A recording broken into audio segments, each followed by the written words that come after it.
Good evening, ladies and gentlemen, and welcome to a little special live stream tonight. Tonight, as you can see, live stream time is a little later than usual, and that is because tonight I am joining Lave Radio, one of the probably the biggest Elite Dangerous radio and podcast. We're actually supposed to start here in just about a minute, so I just want to let you guys know what's going on tonight. I won't be replying that much to chat tonight, simply because I'm going to be talking to those guys over on the radio. And in the meantime, in the background, I will be. I have some distance I need to cover on my Colonia alt. I need to head back out to a system I explored a few live streams back, which will make sense later on. And once I reach the system, I'll swap over to my main character. From there, I need to do some prep work to get my fleet care ready for the Colonia trip. So a lot of stuff going on regarding Colonia tonight. But I'm just going to jump in game, and then I'll get the radio on, and then we can go.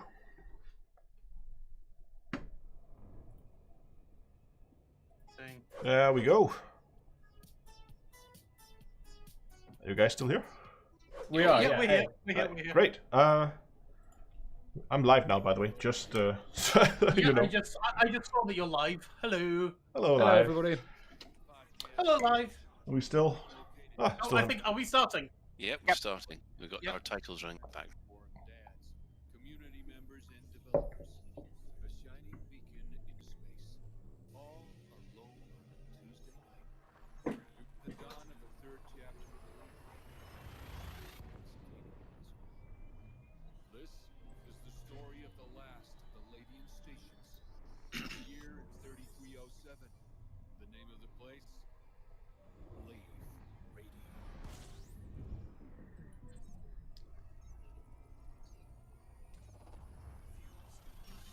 You just let me know when you're ready.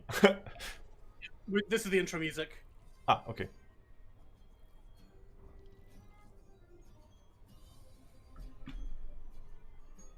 I love the section of music. It's really cool. It's growing on.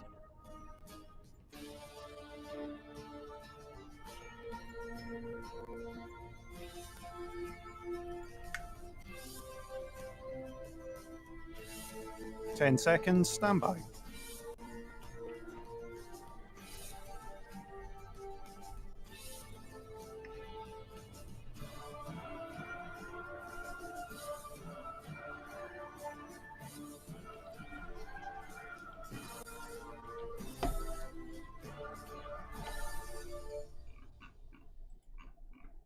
Greetings, Commanders, and welcome to episode 328 of Lave Radio, the show that likes to talk about the universe of Elite and the fantastic community that surrounds it.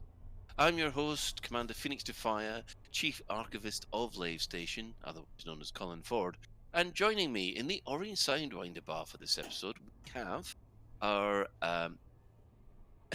Head of Health and Safety, Commander Aid Levice, otherwise known as Ben Moss Woodward. I appear to be stuck in some kind of, I don't know, some kind of quantum tunneling device of doom or something. I have no idea what's happening at the moment. That's because your phone sister is faulty, by the looks of it. Looks like everything's kind of faulty. But hey, I can stretch my legs. We also have our Inhuman Resources Director, Commander Shan. Hello. We also have our Deputy Trade Attaché, Commander Souverine. What up? And also joining us for this episode, we have a well-known YouTuber and Twitch streamer, Down to Earth Astronomy. Good evening, everybody. Good evening. Tech this evening is brought to you by our Tech Gibbon. That's the Chris Mark IV, otherwise Neil Turner. Hello. And if you wish, you can join us in Twitch. We don't actually have anyone in game today, so I'm afraid you won't find anything at the Orange Sidewinder bar near Planet Lave. But we are available on the Twitch chat channel, which you can access through laveradio.com/live. Click on the live chat, and on twitch.tv/laveradio, or on YouTube, or on Facebook. Just look for Lave Radio.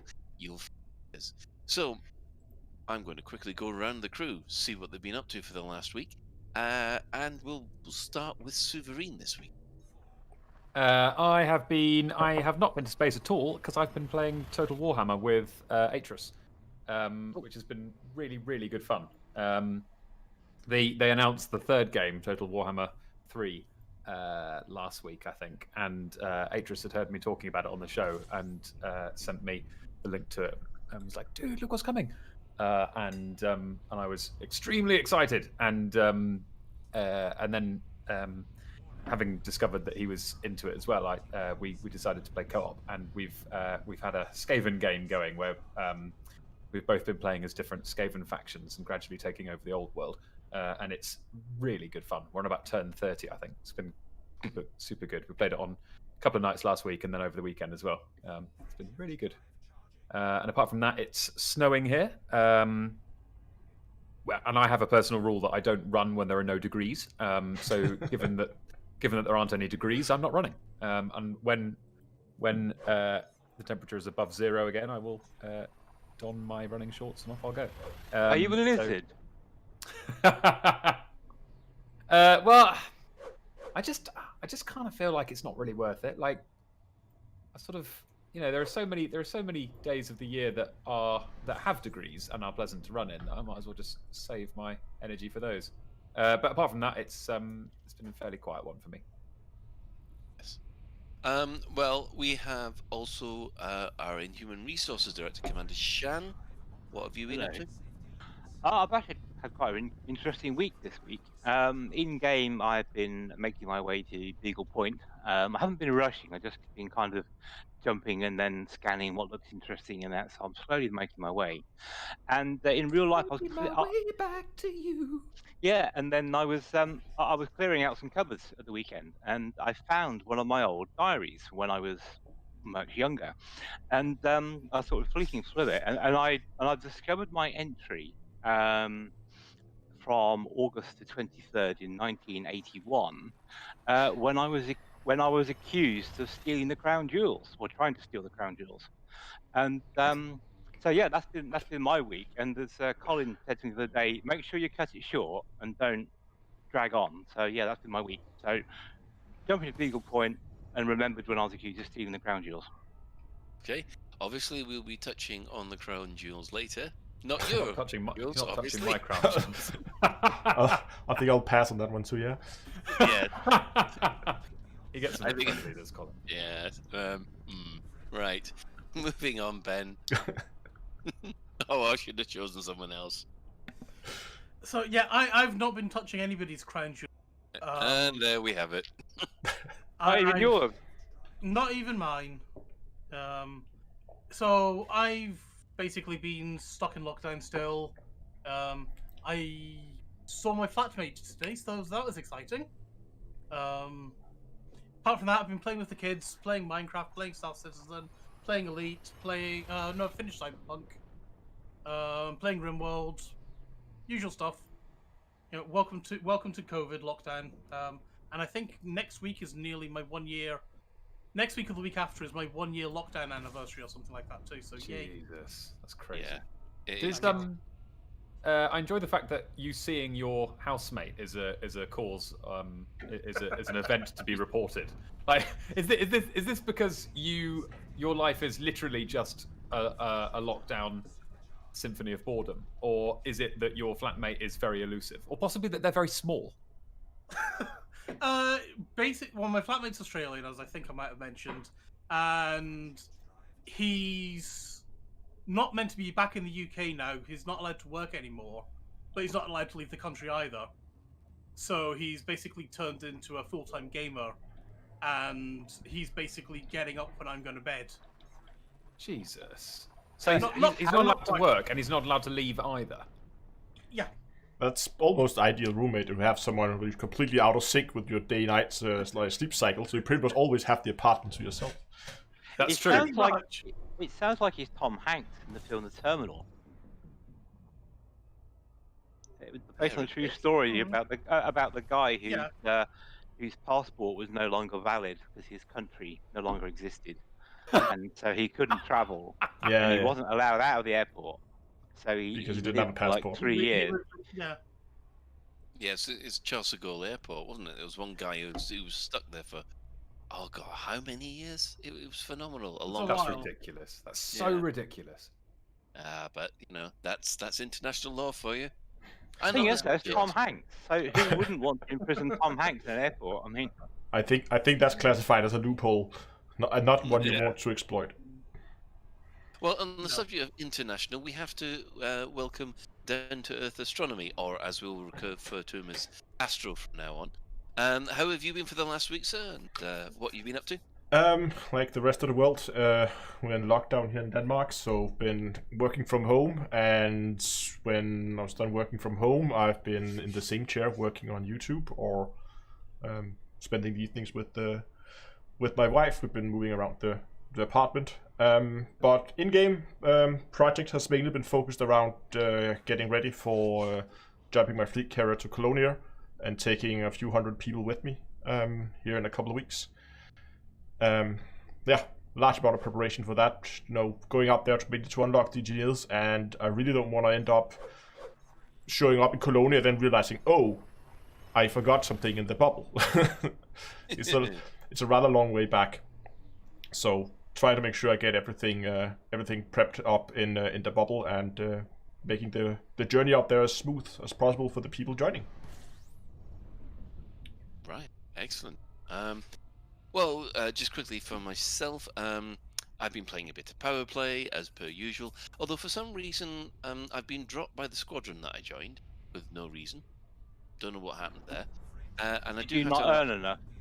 I don't know. I do know I had about 2 weeks off because I was not feeling well. But when I came back, that was it. I mean, obviously, if you don't keep your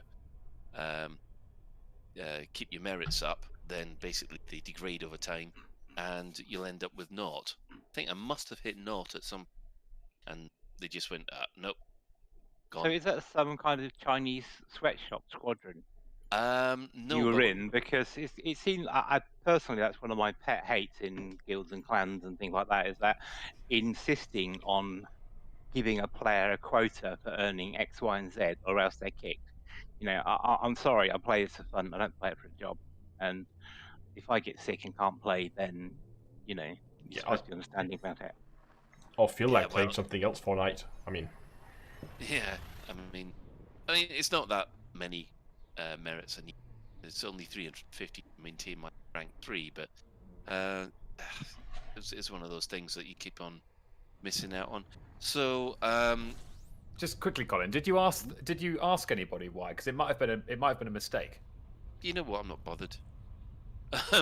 Basically, I've gone I left their Discord and stuff like that since. So, but all the stuff I need to do to play Power Play is still in the Orisa Discord anyway. Although I do have So to. you rage quit. but can you I didn't actually rate it, I did- see how many merits other people in your squadron has?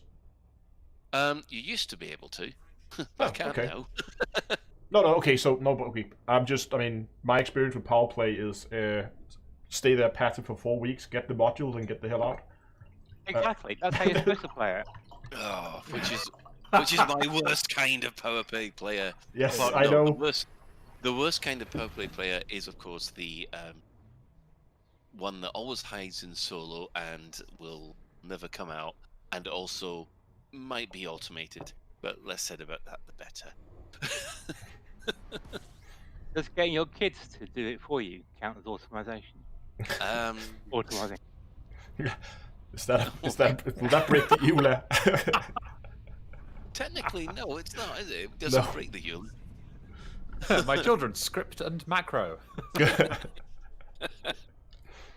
Apart from that, of course, I've been flying around using following the CG and the plot with my main account. But apart from that, I did actually find out there's a lot more to Final Fantasy 15 than I thought. So I'm also playing that. So I'm thoroughly enjoying it, even though it did break me last week. And I wish to retract any emotional problems I had due to that game last week as well. So we shall move on from there and discuss the development news which has been happening this week. Well, on Thursday, where there was a fight or flight demonstration of Thargoid hunting by the CMs. Both Zach and Stephen joined up with the Anti-Xeno initiative and went Thargoid hunting. Did anybody else see this? Because I hate to say this, I was a bit impressed. I saw it. They. I didn't catch it. Yeah, I saw it, and I think I'll just leave it at that. Well, Zach, I was impressed at their assistance. I was impressed that Zach managed to kill a couple. I've With actually a lot of help. I've joined Frontier before on their live stream when they were doing some anti-Xeno stuff, and they picked it up relatively quickly. I think, and I mean, once you get the hang of the mechanics, I think you could do quite well against Cyclops. Mm. Yeah, I still got to solo a Cyclops, but yeah, it's on my to-do list. So that was Thursday's stream. Thargoids are friends, not foe. Oh, That's up for debate, I guess. yeah. Well, they're not exactly friendly to me, but mind you, I Oh, have because you wiped keep out. shooting them. That's because I wiped out about almost 2,000 scouts and all. So you know they might be a bit tepid towards me or something. Yeah, I might be a bit sort of uppity if you went off and killed 2,000 of my children too. That does actually have an effect on the on how they treat you when they hyperdict you and things like that. Because if you've got lots of thyroid kills, They run away. no, actually they attack you more, or they used to. I've never been attacked now. Ever since I managed to get rid of to hit my elite ranking with that, I've been interdicted about 6 or 7 times, all by at least 3 Thargoid interceptors, and not just Cyclops. We were talking basilisks and Medusas as well, and they come up, scan me, and run away.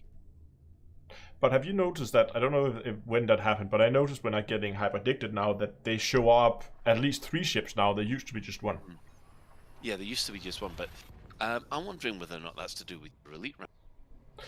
Is that for everybody, or does that depend on how many times you killed them? Because I always thought, I mean, I knew that when you get your first Thargoid killed, your count is kind of like quote-unquote tainted, and you will kind of be on the Thargoid's bad list. Forever. Yeah, because I remember Sandro talking when Thargoids first came out, is that you know how when you have a faction in a system, or even the global superpower, you've got a rating, you've got friendly, hostile, whatever. There's a hidden one for Thargoids. So you can't ever see it, it's just an internal counter in the game. So that internal faction rating with Thargoids. So if you wanted to Or be, Sandro. so if you just go and collect like occupied escape pod, just feed them to the Thargoids. Yeah, you'll be friendly with them. Or something like that. It was a couple of years ago when Sandro was still knocking about, but certainly there was an internal faction counter that they used to do that to decide on how friendly or otherwise Thargoids would be to you. Okay. Interesting to see if it still works like that. But you have to be a special kind of person, I think, if you want to go out and pick up people who have escaped in an escape pod from a ship that was about to explode, pick them up and feed them to a Thargoid. Well, Would you rather feed them to a Thargoid or to Etienne Dawn? Oh, yeah, okay. Well, that's a good question, because I don't know what he's doing. Yeah, you'll find out all about Etienne Dawn when you make it to Colonia. Exactly. Shan seems to be obsessed by him. We don't know why. No, think it's Souverine. Souverine. That's why Souverine washes his hair every week, so he can go and have his private conversations with Etienne Dawn. It's okay, Shan. The love that exists between you and Etienne is it's a beautiful thing. Nobody judges you. You're among friends. Yeah, there's no need to go into denial. You're fine.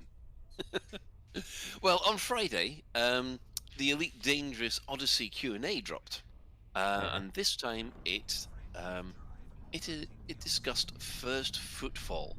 Now, some of these things we've mostly heard from various other places before, but it's nice to actually have all in one place for us to go through. So, as per usual, I'll read out the question and the answer, and then I'll ask the panel to come back with their thoughts. So, first question was, will I be able to disembark on every isle I can land on? And Odysseys will allow players, for the first time, to disembark their ships, SRVs, and explore the galaxy on foot. The ability to disembark, however, is subject to survivability of the environment, with temperature and gravity both playing a part in the length of time you can survive. In extreme conditions, the ability to disembark will be blocked completely. Right, now this one opened a can of worms. Who'd like to go first? I mean, it's, for me at least, it's an easy way to get around the, like, how do you handle walking around on an 11G planet, for instance? Yeah. I mean, I didn't. Go on. Oh, it's just one thing is being if you have a hollow present, and you could argue, well, how do you handle actually sitting in your chair at an 11G planet if you're in your ship? But you could technobabble your way out of that. But walking around in a suit with like an anti-gravity field seems maybe a little bit too much, looking at the fact that we don't even have artificial gravity in Elite. Yeah. We'll be discussing this more in our main discussion because, yeah, like I said, this one opened a can of worms, really. Sue, did you want to chip in? So I think my it's not really it's not new comment. I've said it before, but I would quite like it if there was an element of trial and error to the planetary landings, whereby there was always a sense of trepidation when disembarking because you didn't really know what your chances of survival were. That might be a little bit implausible because the assumption being that if we can build private spaceships, then we can anticipate how survivable a planet is. But in gameplay terms, I quite like it when games allow you to do things and just accept and live with the consequences. Like, for example, going through a door that leads to a baddie that's far past your level, rather than stopping you going through the door completely. Because it's just because player agency is a good thing to have. But also from just an immersion point of view, I'd quite like it if when you landed, there was always a sense of, I don't know how dangerous this planet's, it's 3G. What am I? How long do I think I can last here? Do I think I can last long enough to achieve my goals? That sort of thing. But that's just my initial impressions, and actually the implementation may be really cool. And grenades. Yes. Important. It would be really good. It would be really good if they had what Sue says, because let's say you got out of your SRV or your ship, and then you slowly went down and down and down and down until you fell flat on your face, and then it all went black. So to simulate, you're trying to walk in this gravity, and you get pressed down and down and doing squish. And that'd be quite fun to do that. But I don't think you should have the nannying kind of, you must be this tall to land here, so to speak. Precisely, yeah. Somehow, I've got the impression that you guys, it reminds me of the Red Dwarf episode when they've just discovered there might be poison in the air, and they're looking through the life scanner going, and we are going to live. I'm just going to go outside to test whether we can live, guys. Squish. Well, I guess that answers that question. Oh, man. Anyway. I want to come on and say, thankfully we've got an astrophysicist on today. I've got this vague feeling that even in the year 2020, we can figure out the apparent gravity of a planet. Yeah. And I'm also fairly certain we're able to detect the composition of atmosphere. I suspect our ships would be able to tell us this information probably just by looking at the darn thing. Absolutely. I mean, we're detecting atmospheres on planets light years away from us. Yeah. So yeah. You would expect. Whilst it might be amusing, I think it's kind of a moot point. Yeah, I'm really cautious not to avoid the main topic in these comments because. Yeah. Right. Okay, well, we're going to move on for the moment. We'll probably be coming back to this later in the show. Next question was, is first football available to be claimed for every planet? First football. First That's what I football. said. I said first footfall. Ah, Oh, I could have sworn you said football. Sorry, Colin. You need your ears cleaning out. He Pardon? shoots your scores. Ah, Oh, yes. God. Here we go. Right, the galaxy of Elite Dangerous isn't new. Really? It's several billion years old at this point. Era is 3307, and humans have been exploring space for more than 13 years. Planets and moons in human-occupied systems, along with particular bodies of historical significance, will have the first footfall already claimed. Now, Bruce went on to explain this at a later point. The actual game mechanics is you will never be able to get first footfall for any system, any planet in a system that has a greater population greater than 0. So any occupied system, that's it. It's done. It's explored. You will never have a first footfall in in there on the screen. So okay, guys, who's first? I'll go first for this one, I think. Yep. I mean, the game wise, I think that's completely feasible. You know what they're saying. It's 3307. Everywhere's been explored. Everywhere in the bubble, where there are people, and I think that makes the gameplay nice and simple. I think if you want to look at it from a realist point of view, it's just like there is on Earth. You know, we can go anywhere on Earth if we wanted to. There are still places on Earth where no one's actually been. So I suspect there could be a few, I mean, a very few systems where someone has never been, even though there's a planet with people on it. Because I don't, maybe they just can't be bothered to go there, or there's nothing interesting to see, or maybe it's in orbit around a neutron star, and you know you can't get on it unless you're a certain period in its rotation. I don't know. There are reasons I can think of as to why no one would be there, but I think to keep it simple, I think that's fair enough. I think in 13 years, most of those places, well, all of those places would. If you could get to it, someone will have, just to say I've been here, and that's it, explore. And we're going to see that when people start moving out, doing it for themselves. Is this the part of the discussion we talked about how first football is measured, or is that a different? Yeah, how when does first football count? Well, they actually go in to say it'll actually start counting when the game goes live. yeah. Not during the alpha. I would, yeah. Okay, so alpha obviously won't carry over. I don't think that would make sense, but I would think they would implement it the same way they did it when they introduced mapping of planets. That Yeah. that some like planets in inhabited systems they have first footfall on them, or they have maybe been mapped. But other than that, I would expect it to be you set foot on it and you then get the first footfall, but you have to go back and sell your cartog data to actually claim it. Is that how they said it's going to work, or is it going to work a different way? No, they've actually said it's going to be as soon as you set foot in it, you. See, that's silly because, you know, if I find an Earth-like and a landable planet or in orbit around the Earth-like, so I have to wait to go back to Universal Cartographics to sell it before I can claim the Earth-like.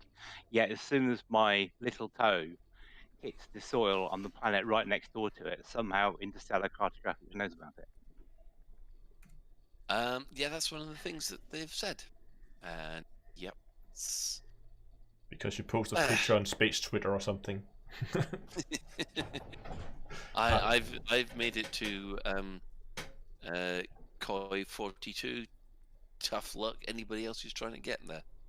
Because you know what's going to happen now is that there's going to be a whole load of people pressing skip cutscene or whatever it is as quick as they can, just so they can jump out and get first footfall on a known planet. So Yeah. I don't know. Oh well, they're not. As long as that planet doesn't have a population, yeah. Yeah, but I'm not talking about sort of first footfall on Lave or anything like that. I'm talking about Beagle Point or one of the systems around there. you know, it would have been better, I think, to have you first football claimed. Football got me out of that, Colin. First football claimed when you sell it, because that makes consistent sense. Yes, there is stuff about this which does smack to me of a little bit of consistency. You know, when you actually scan a planet with the new planetary scanner, it's been 2 years, but does that, as soon as you manage to scan the planet, is that assigned to you as No, you have to sell it. Right. Yeah. Okay. Every other kind of exploration is only count the moment you sell it. And even if, let's say I go up and scan a planet and you come like an hour after me and scan the same planet, if you make it back and sell first, you get claimed. No matter if I go back and sell my data, where I can maybe prove I did the scan earlier, you will still have the name on it. Right. Well, we'll move on to the next one. So, how does Odyssey affect the number of landable planets in the game? Well, it says the number of planets that will be landable for the first time in Odyssey will be in the billions. But to give you a more tangent reference point, based on the regions we've tested so far, Odyssey will have 20% more landable planets than the base game. So that is a vast amount of area. It is. I'd love to know what the parameters were for tenuous atmosphere. I don't think they've said. Because there are, you know, we've long been aware of planets that look like they would be landable, and then you get close and realise they have a very thin atmosphere. But I wonder what the under the hood values for that is. Well, that's what, oh, go on. I think it's more to do with the planet types that they already have. Like, obviously, Earth likes water worlds and ammonia worlds. I don't think, regardless of the atmosphere, density, pressure, or composition, I don't think we're going to be able to land on those. Simply because it would involve, like, forests and oceans and that kind of stuff. And I don't think we're going to see liquids on the surface. So therefore, it would probably be restricted to stuff like high metal content worlds, rocky worlds, ice planets, maybe. That kind of stuff, right? And then I think they just put a hard limit on, like, you can't disembark if the gravity is higher than, what do I know, 2.5, 3G, something like that. Yeah. So am I right in thinking that if there's an atmosphere, no matter how tenuous, pretty much, there will be a degree of erosion then on the planet because you've got particles moving and rubbing against rocks and things like that. Am I correct in thinking that? That would make sense, yeah. So the question then is if there's atmosphere, are they going to model erosion effects on the planet? That's something that we'll have to ask them, because they've never said anything about erosion effects. That we've seen fancy-looking ice planets. We've seen obviously the atmospheres of the new ones, but haven't seen affect the geography. Because if there are erosion effects, you then get various patterns and potential caves and all sorts of stuff, don't you? That's not necessarily formed by water, but we know we're not getting caves. Yeah. So No, we know we're that's not getting overhangs. Well, yeah. There's a difference between there's a distinct difference between caves and overhangs. That's not necessarily the same thing. I think the question Stop in which giving me hope here, Astro. Sorry? I'm pretty sure Stop giving me hope. No, but I'm pretty sure the question that this came up in was, does your new planetary system have the ability to generate caves and overhangs? And the answer to that was no. Oh, okay. So Astro's correct, but the actual question that fact is taken from, I'm pretty sure, not 100% sure, but I'm pretty sure the question was phrased as caves and overhangs. But Right. wasn't that answered in Horizons? Not this one, or has it been answered? No, it's No, The no. question was This one as well. the Odyssey planetary tech. Yeah, it was Previous specific. Okay, I can't remember if the wording on the question specifically. It might have been that caves were mentioned specifically in there. And if that's the case, then yes, we're not going to see caves. But Right. Let's see, where were we? If I join after launch, will I still be able to experience first footfall? Well, Elite Dangerous is a huge and expansive galaxy containing more than 400 billion star systems. To date, our players have traversed just 201 million of those systems, which equates to about 0.05%. In the same way that new commanders continue to join the world of Elite and make their own personal discoveries, we have no doubt that commanders will have the opportunity to make their own discoveries for many years to come. Right, this is quite a big one, considering some of the questions that have been asked on the forums lately. Go. Who'd I like was to just start that? sorry, I was just thinking about the 201 million number. How many players are there in Elite or have been in Elite? Because if you divide that by 201 million or 200 million divided by that number, that's actually quite a lot of systems that have been discovered by per player. Yeah, at the moment, well, before the let's have a quick thing. Before the Epic Store, there was approximately 4 million accounts. Million? Okay, wow. Well, the Epic Store had another 8 million to it, which was phenomenal. So there's potentially 12 million accounts out. But yeah, let's just say 4 million accounts have managed to explore 201 million systems. So what's that? Every player's looked at least 20 systems? Yeah, a lot of players will probably never have left the bubble. And a lot of the accounts from Epic, I would expect them to basically just click collect. There's just people collecting their free game every week, and there's never actually booted up Elite. So yeah. Yeah, absolutely. Well, the main point of this is, and it's been alluded to by other people as well, that this is a roundabout way of saying that, in fact, they've actually confirmed this in later answers, that they're not going to disable the first footfall for console owners, for PC owners while the console catches up, rather. So basically, it's going to be PC goes first.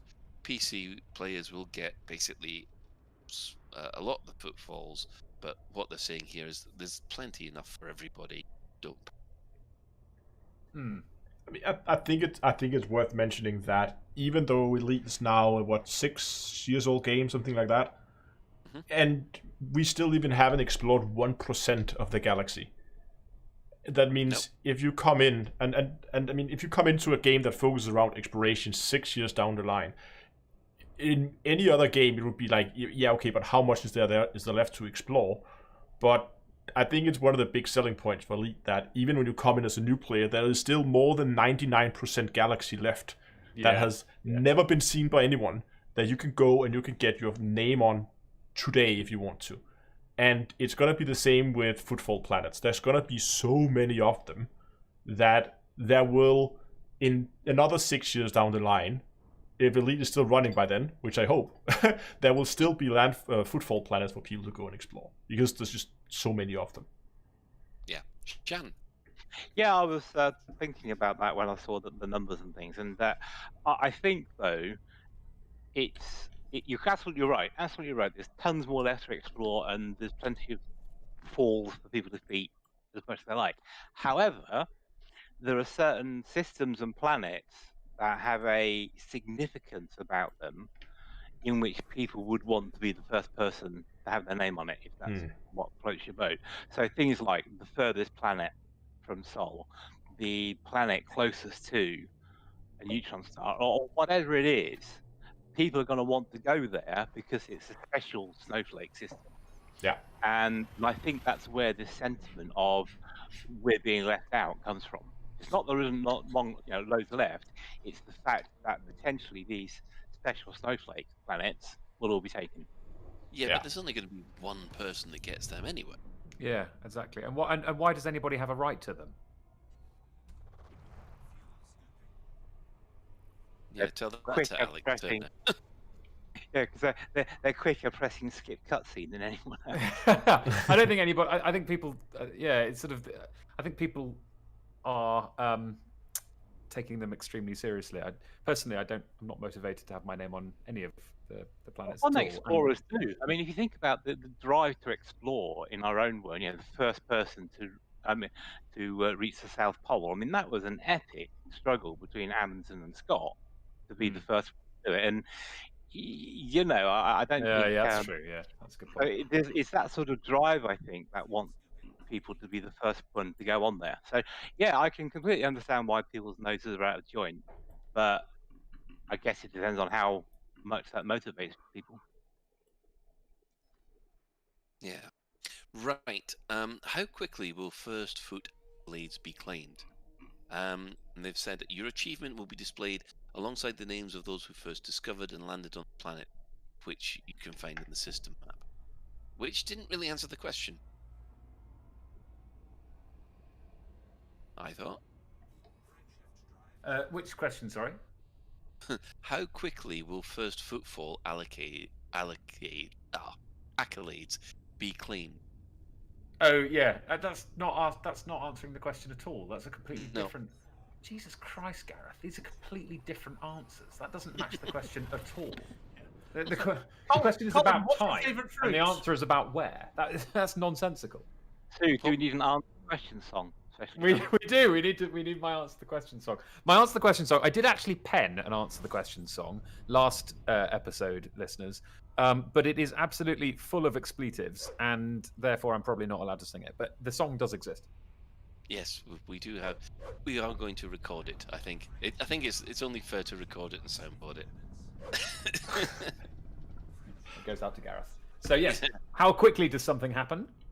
And then the answer: the thing will be displayed alongside the names of those who first discovered and landed on the planet, which you can find in the system map. How does that have any bearing on the question whatsoever? Yeah, it's like Matt Hancock at a press conference, isn't it? Yeah, absolutely. Yeah, it's like a bar of soap in the shower. Slippery? Yes, very slippery. Correct. Yes. Right. Next question: is there a limit to the number of places I can get first foot on a set of time? We won't be imposing any limits, but it'll be naturally limited by the speed at which you can travel between planets. So basically, I think what they're asking there is, can I only land on or get first footfall for 3 planets and then I have to wait a while? No, just basically carry on. Do we think that that's another question? Another question that could have been answered with no. Yep. To be honest. Yeah. So I mean, some of the I don't know where some of these questions are actually coming from, because I don't think I've ever seen anything like this. I think they are taking questions that I posted around both the forums, Twitter, that kind of thing, and I don't think they take them in the exact like word to word as they were posted. I think they take the sense, like, kind of rephrase them. Yeah. Aggregate and then Exactly. paraphrase. Yeah. Right. Which then begs the question, the one we had before, where they put up one question and answer a different one, because if since they're already picking and choosing, if you don't want to answer that question, then don't pick it. But I don't know. I agree that one seems a little weird. Okay, Ben. Is it just me, or I think, as I said last week, these questions feel like they've been filtered with a CM filter. They have. And That's the CM's job. Probably a bad CM filter at that. Speaking as a developer, I would never say anything as mealy-mouthed as this. I don't think the developers have. I think this has been this has definitely been filtered by the publishing team. But yeah, they are absolutely politician answers. Absolutely. Okay, well, the next one is, can the first footfall achievements be disputed? And that is, in the same way we monitor firsts in the live game today, our anti-cheat team will be monitoring the system and will not hesitate to revoke first footfall if it has been obtained by illegal means. Right, well, that got me thinking about what illegal or illegitimate means could they could you use? No, I think this is another case that they're answering a different thing. That the question, when the way I understood that question was what we talked about earlier. If player A goes and has first footfall, then player B comes along an hour after and gets his quote unquote first footfall, but then player B manages to sell the data first. can you? But Yeah. we know if they're not gonna sell. But I don't know. But could you dispute that if player B somehow managed to get it? Would you be able to dispute that? Yeah. That's how I understood the question, at least. It Yeah. makes a bit more sense in the context of the answer earlier. The answer earlier of there's always someone first down the ladder. This answer makes more sense in that context, I think. Yeah.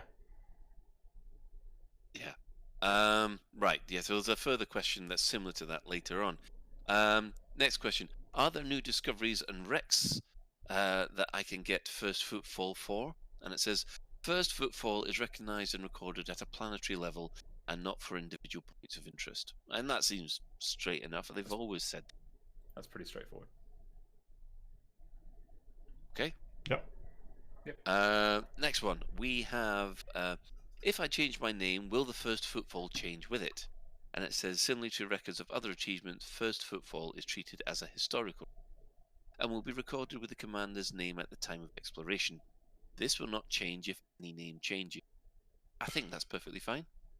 But that's interesting because they show something about their database structure. But that might be a little bit too nerdy to go into now. But that's interesting. I was thinking that too. Why are they storing this string rather than a foreign key? Yes, why they're not using a foreign key to the commander instead of directly storing it in the initiative field, in the text field. But Indeed.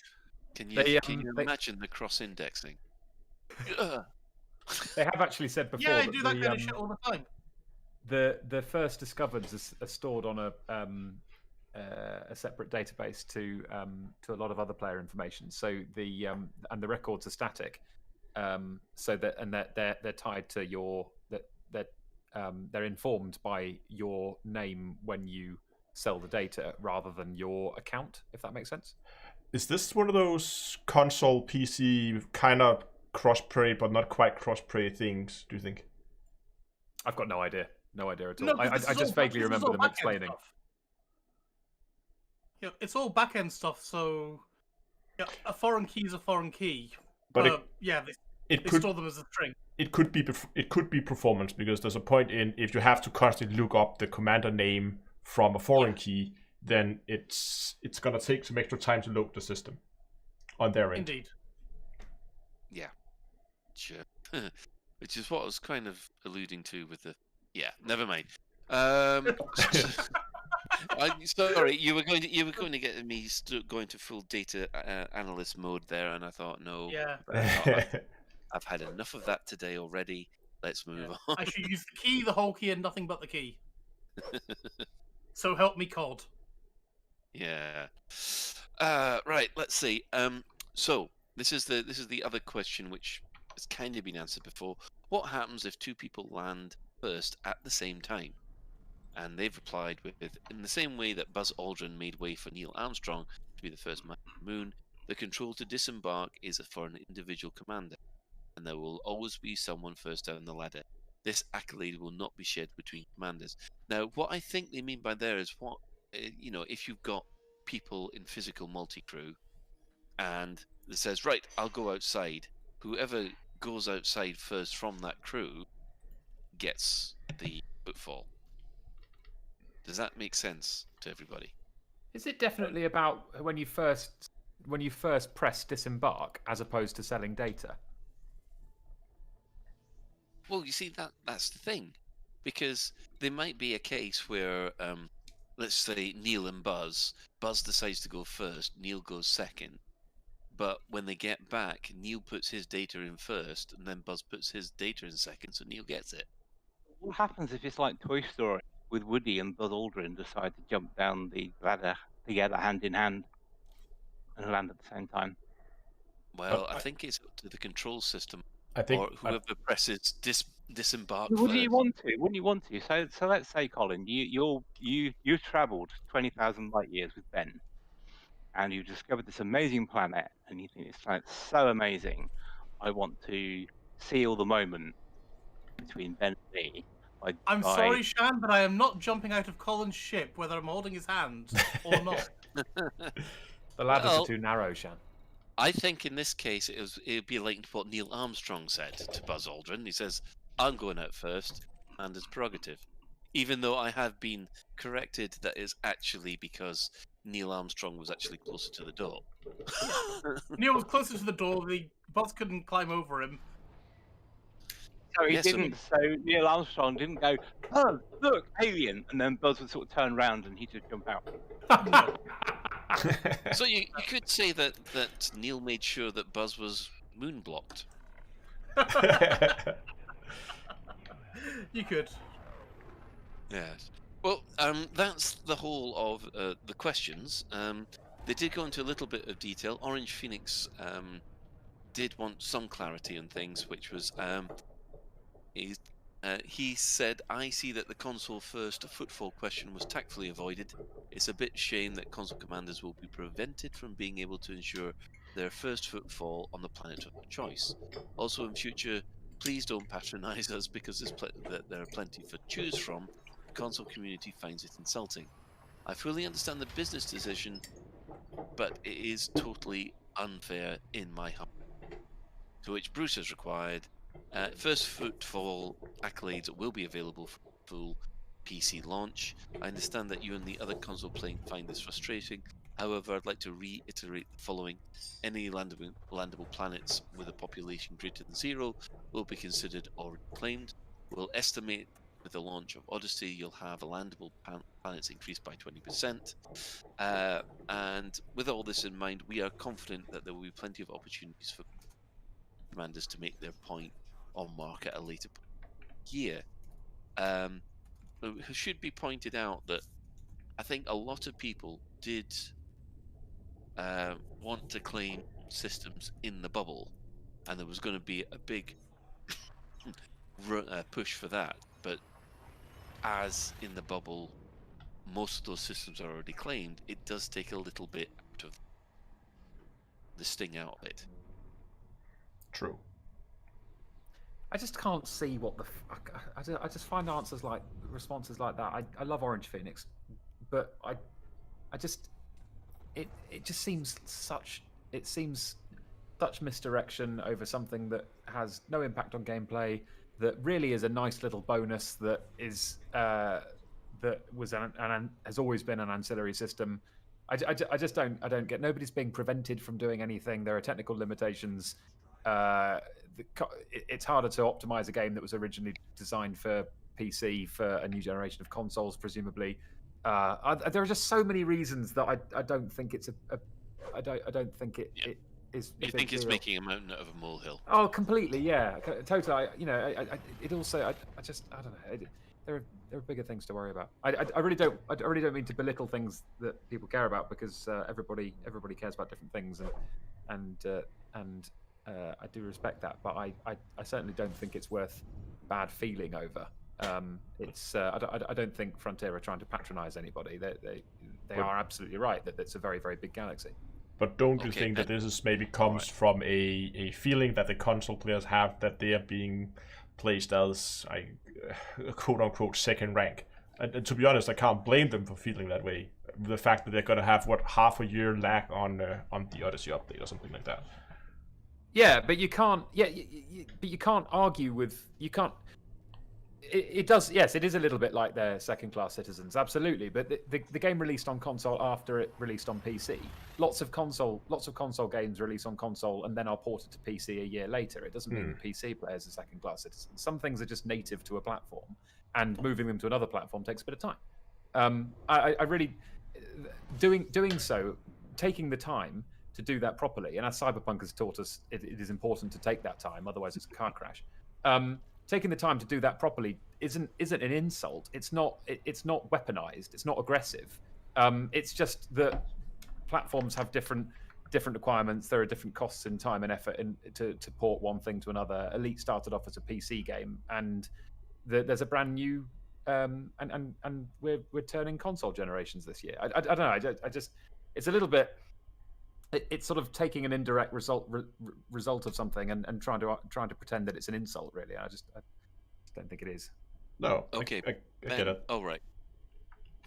Ben first, and then Astro.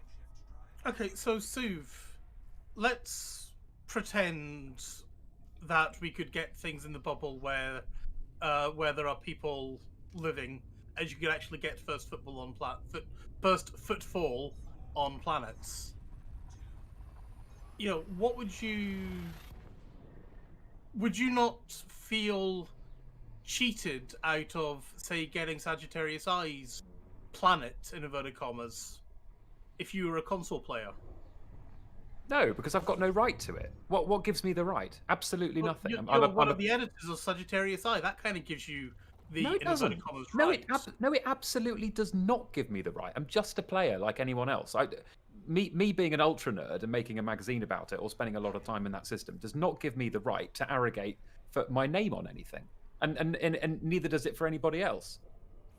I just don't get it. Yeah. I get that if you play the game a lot, suspect you you're feel a in the sense of. minority in- I do know. think you're in the minority in that view, but fair play to you, and you are right. I have no rights to anything in the Lave system, which we couldn't get anyway. Precisely. But- I think that players are entitled to a lot of things. They're entitled to honesty. They're entitled to developers improving the game incrementally in good faith. They're entitled to have features added to the game that they promised several years ago. All that sort of thing. In terms of having their names slapped on things, I don't think that's an entitlement that players can demand. I don't think it's a right. I don't think Yeah, a lot of this right. a lot of this conversation seems to come from a place of I deserve this. Why can't I have it? And I don't think that's the spirit in which the system was designed. And breathe. Okay. Right. Okay. Let's just stop this here. Astro, can you have the last point, and then we're going to have to move on because this is.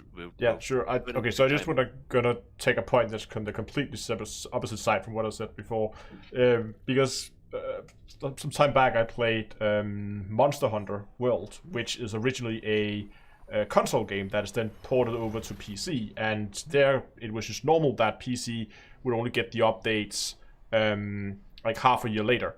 And going into the game, playing it on PC, I knew that was the case. So maybe the problem here is that there's been some expectation management that's been missed a bit. I don't know. Well, yeah. I mean, I still think this comes down to the COVID issues they've had. They've had to make a business decision where it has been a case of, right, we're not going to be able to do both consoles and the PC at time. The most people play on PC, and it's easier to develop on than the console, because we're able to get builds out and test them without having any interference from Sony or Xbox. And yeah, it feels to me like they've had to make this decision because of the present circumstances, not because basically they were malicious. And I think they're getting punished a little bit unfairly for that. But then again, maybe this is just being an old softy on. So, right, that's that for the moment. Obviously, today's stream was Super Cruise News number 22 with Bruce and Stephen doing the CG. So, if you wanted to know how the CG should be done, have a look at how Bruce and Stephen are doing. So we'll move on to the in-game events of what's been happening in the galaxy this week. Well, the first thing that happened was that the Empire denied that the secret prison was their secret prison. It just seemed to be a secret prison. Did anyone believe that? I just found it like that, Gov. Yeah. Well, if I was the Empire, I would like put a Federation flag over it. Something. Well, that's what they've tried to do. They've sort of said, no, not us. They've basically said, no, this is Federation false news. Fake news, rather. Of course they do. Yes. Regardless of whether it's theirs or not, would they admit it? If it were? Probably not. Yeah. Yeah, exactly. By the way, guys, yeah, we've got somewhere where we take all our undesirables, torture them, reduce them to goo, and then we shoot them. Yes, quite sure they'd admit to that. Next up, of course, there was the mining CG. Now, this is still in effect as of time of broadcast. This is a chance for everybody else to get the Class 2 Seeker mission missile rack with the thermal cascade. This was offered in October 3306 to pilots who helped defend Eurabia system from Imperial forces. Now, there has been a little bit of confusion about this. Basically, the more that you manage to ship, the easier that the missile rack will be made available, or rather, in order to get the missile rack, you have to. You're not going to automatically get it. You're going to have to go to the tech broker and buy it using mats. Now, the higher you do at the CG, the less mats will be needed. So, No. This is a global reward. oh, it's a global reward, is it? Yeah. It's not for individuals. This is a very important point for the CG is that this is a global reward. So this will be made available to everybody that can unlock it, even if you make your elite account after the CG has ended. The whole point is that Frontier had got a lot of feedback on these double engineered modules, and some, if they weren't available, they couldn't play that week, or they made join the game. They won't have access to them still, and that's why they're doing this. You don't need to join in the CG. No, reward. no. I didn't make it clear enough. I do apologize for that. The enhanced missile rack will be available to buy from the tech broker, but depending on how the CG does, it will be cheaper. Yes. That's what I meant to say. Thanks for correcting me. But it will be cheaper for everybody. Yeah, That's cool. That's very cool. So all of those who are doing the CG at the moment, thank you for your service. Keep on at it. We're encouraging you. You do the work, so we don't have to. Yeah, I mean, I'm already got the T9 out there, so I'm trying my best. You're doing your part.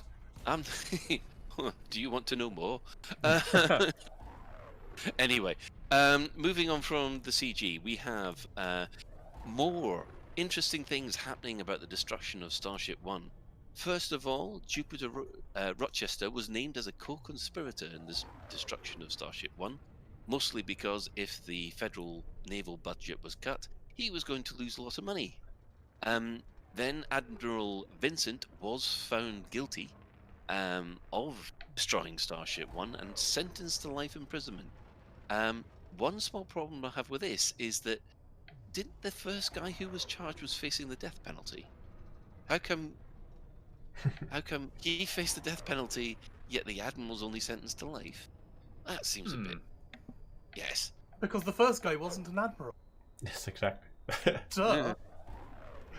No, they just bust him down to private and shoot him.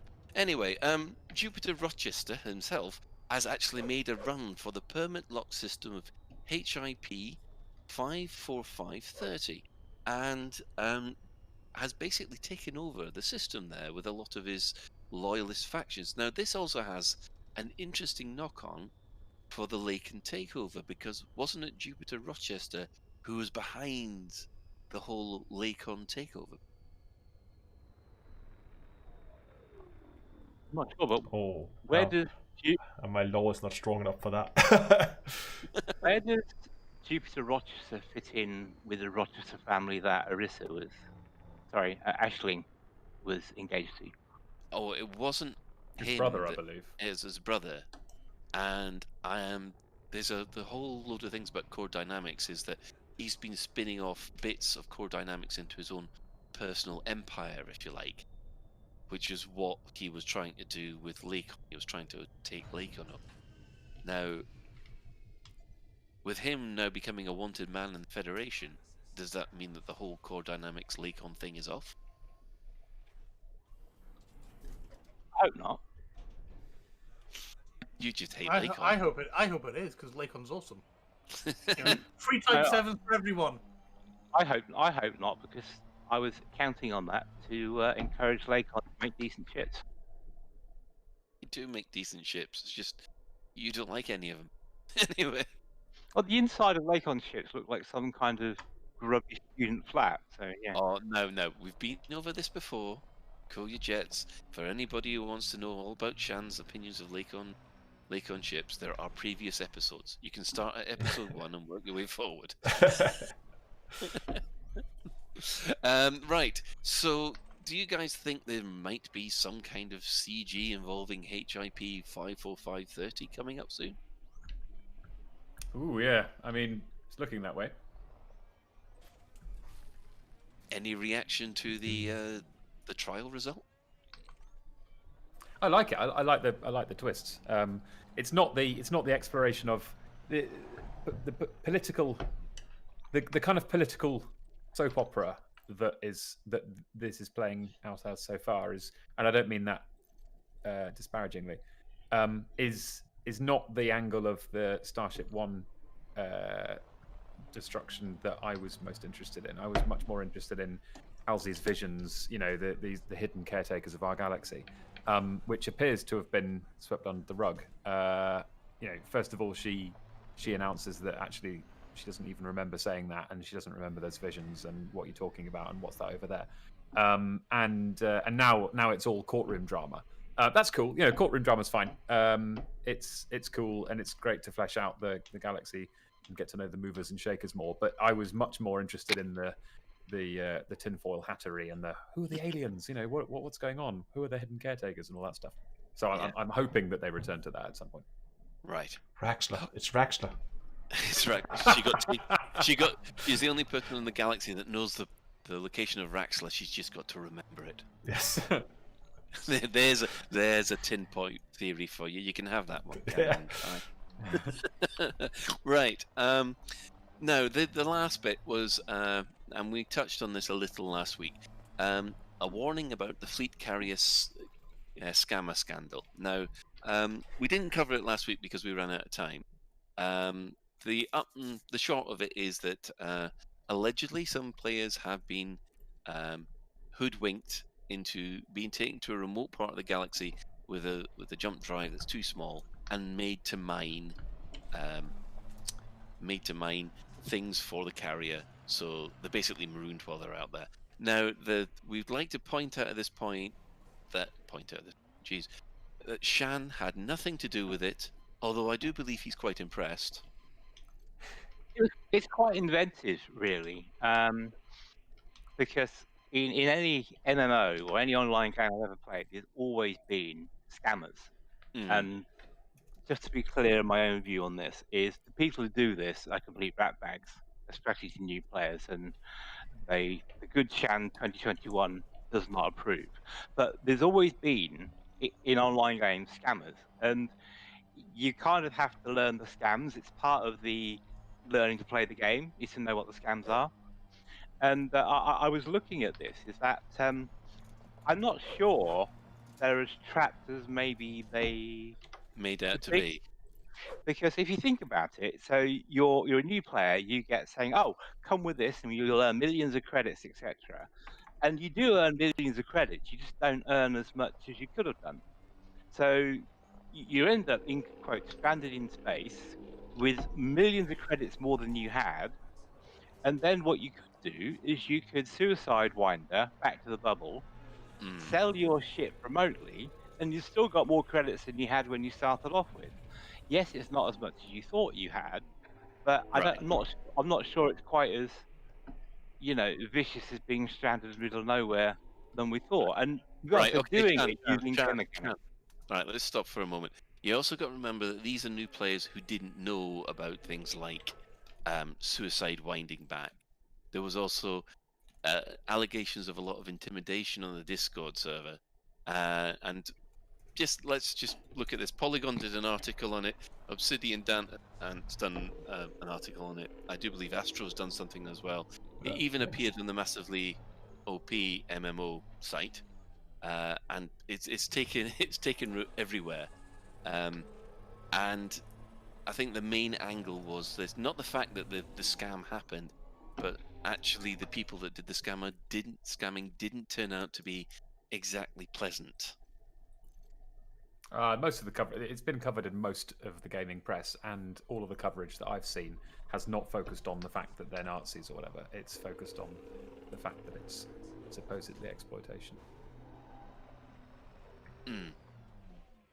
Well, like I said, they're not nice people, but I would say the Discord issues, that's a matter for the Discord itself, because that's out of game. And it's been it's been reported and hopefully dealt with. It's just the fact that in any other MMO, for me, who's been in MMOs and stuff like that for too many years, and I care to mention, it's kind of part of the course, it's part of the game, and as I say, you just learn about it, and if you get caught, then you'll know better next time. Mm. And once people know about the scam and how it happens, they'll avoid it and they won't fall for it anymore. Yeah, funny you mentioned that it was very, very similar in an idea that I had that I wrote up for one of the Sanctimonious stories, which you could find on the forums. So you gave them the idea. I'm not claiming that. Definitely not want to claim that. In fact, if I remember, it was a Commander Shenanigans that stranded the Sanctimonious crew. Don't know why. You wrote it, so it's probably based on the complete misrepresentation of my character. And I think the Twitch chat and the YouTube chat can all be the judge and jury and executioner, if you wish, to that statement. The last thing we're going to say on this is the pilot. Well, unless Astro has something to say. No, I covered it in Hello Dave on Monday, and I think like the problem I see with it is it can be very detrimental to a new player. I think if you have that experience, and it could very well spell the end of the elite career. I don't know how widespread it has been. To my understanding, it has been mostly happening on console.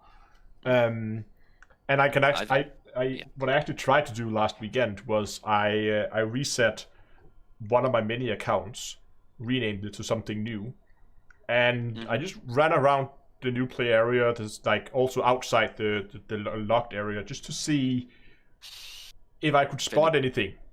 Yeah. If there's any like advertisement for, hey, get a free mining ship and come on this fleet carrier thing going on in chat, and flying around for a few flying hours. around as Commander Gullible or Commander. Yeah, exactly. Commander enslave me. Yes. Oh, so is that Ben's alternate name? Anyway, I guess the point is though is for every scammer who's done this, there's at least 50 nice players who help out new players and stuff like that. Yeah. So proportionally, it's not as though there are scammers infesting everywhere and and it's really toxic. They're very much in a minority, and the vast majority of players who play Elite are welcoming players, and I think that's a key message to take away. Yeah, I think the closest we've got to numbers is the article on Polygon, which was done by Charlie Hall, who's, in my opinion, always does good coverage for Elite Dangerous. He said there was only about 20 players actually affected by this, and mostly on console. But I think what was the what's the name of the podcast? Hang on a second. The one that we got. Yes, Squeaking Fuel. The Squeaking Fuel podcast, which covers a lot of Fuel Rat stuff, they broke the story last week, and there was an awful lot of, you are joking. They couldn't believe that this was happening. So, yeah, there is a little bit of, you what? Yeah, it's worth saying that that Charlie Hall's coverage was probably is easily the best coverage of the issue out of all of the magazines and websites that covered it. Charlie Hall's at Polygon was easily the most thorough. He was the only one that visited the Discord. He was the only one that spoke to Frontier. He was the only one who had numbers. The rest of them the rest of them just clutched at their pearls, if that makes sense. So here's an interesting thing. I've seen a lot of people. I've seen some people that they expected Frontier to step in and do something. Yeah. And I was thinking, are people breaking any rules here apart from being absolute douchebags? Are they breaking any rules here? Yeah, exactly that. I'm sorry, I have to take issue with this. That's really unfair to douchebags everywhere. Okay, fair enough, but I'm not sure if they are. Yeah, absolutely agree. So, yeah. They're not. I mean, Frontier's approach to this has actually been, I think, spot on, because their response has been that they've responded with an in-universe PSA, which is absolutely the right thing to do, because what's been going on has been player interaction according to the mechanisms made available by the game. And Frontier knew, when they did the Q&A sessions for fleet carriers, there were lots of questions about cash transfers, lots of questions about gold farming, about the vagaries that come in when you allow value transfer between players in online games. And Frontier's answers were always, we know what we're doing here. We know we I'm paraphrasing, but they were always along the lines of, we're aware of the risks. We know what what sort of Pandora's box we're opening. We'll review it. We'll see how we go. Things are going to change. There's going to be a lot of emergent behavior. There's going to be a lot of knock-on effects that we don't anticipate, but we're ready for and interested by. So I don't think that they'll be wringing their hands, thinking, "Oh God, this absolutely isn't what we wanted." I don't think they planned for this, but I think they certainly envisaged something like this happening. Right. Sooner or later. Well, I'm going to have to interrupt you there, because in our chat room we have Jugu Games, who is basically, he does the podcast, the Squeaking Fuel podcast, and he has just updated us with a few little things. They sort of said they have got the numbers of the people involved, and Charlie Hall got the numbers from them. He said there's an update that they've received news from Frontier that they've taken action in response to the enslavement of new players in the Elite Dangerous Galaxy. Frontier have reached the judgment that the actions of these players have taken breaches of the ED Code of Conduct by deceiving and exploiting other players. As such, the players involved in this activity have been excluded from open play, and assets which have been acquired through these means, including the fleet carriers, have been removed. So, that is, I think... Okay, fair enough. Yeah. Wow. However, let's see. There's more incoming. The decision is being appealed against at the moment, and so it is possible that it may be partially or fully reversed. However, the slavers have reached out to them and asked us to share this information on their behalf. The New Pilots Initiative, as a group, are not taking any position on the decision, as it's entirely within the gift of Frontier to determine whether what does or does not break their code of conduct. However, they would like to offer their condolences on behalf of Operation Chainbreak to the affected commanders, both the captives and captors. I'm sure there will be strong feelings on both sides of this outcome. However, we would ask that everyone make sure they remain within server rules and treat each other kindly over what is a very emotive subject. So, ED Code of Conduct? yeah. It makes a change, doesn't it? I mean, however long did it take Frontier to actually ban proper exploiters and people who disrupted charity streams and goodness knows what else? Right, we're not going to mention their names.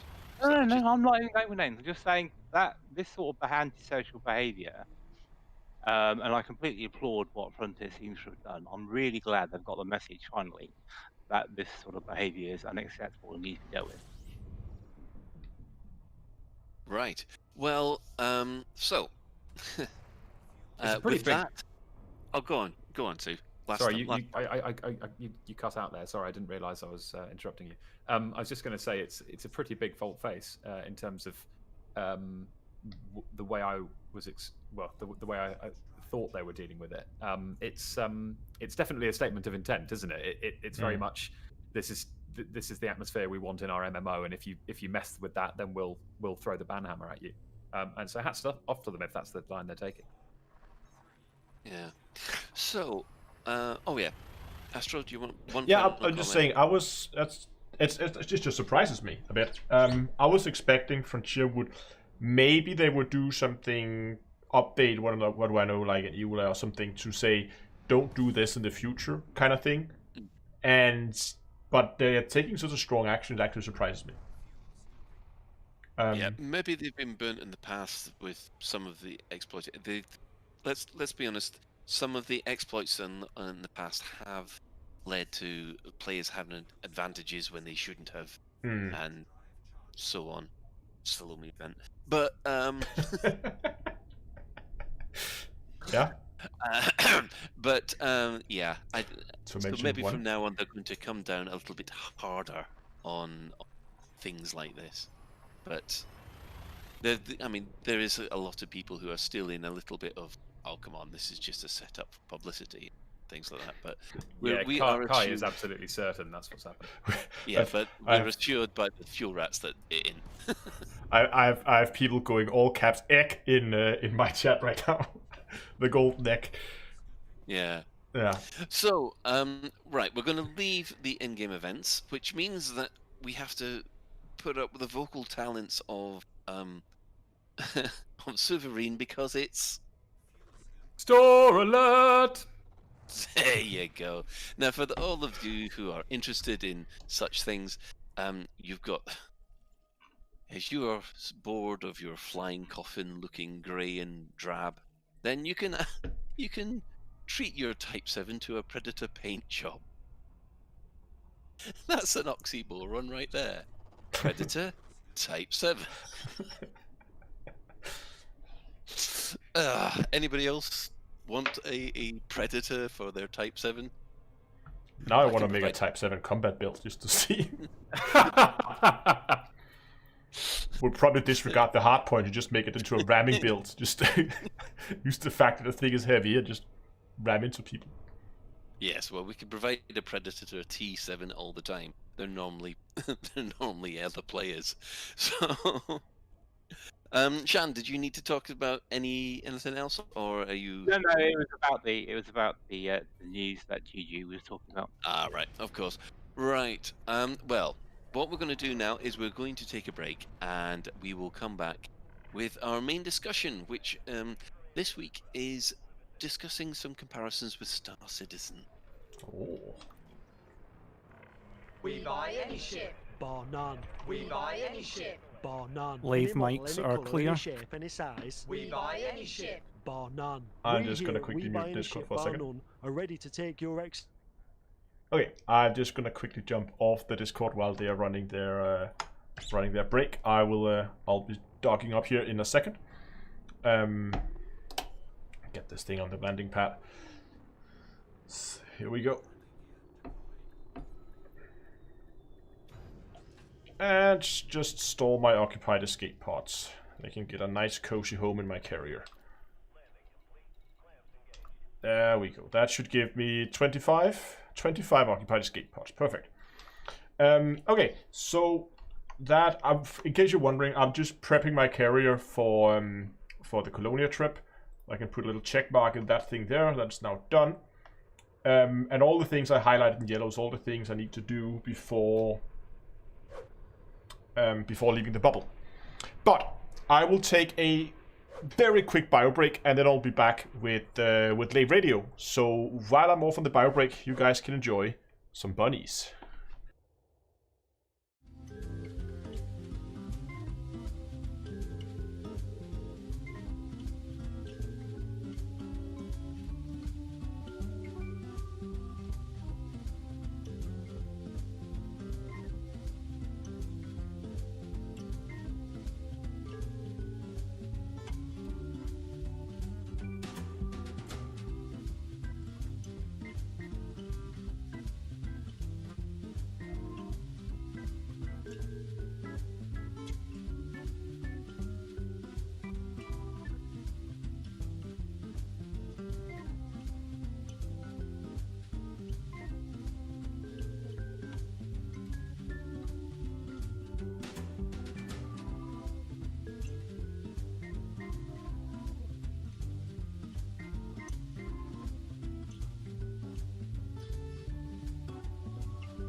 Hey, there's Buddy Starhopper.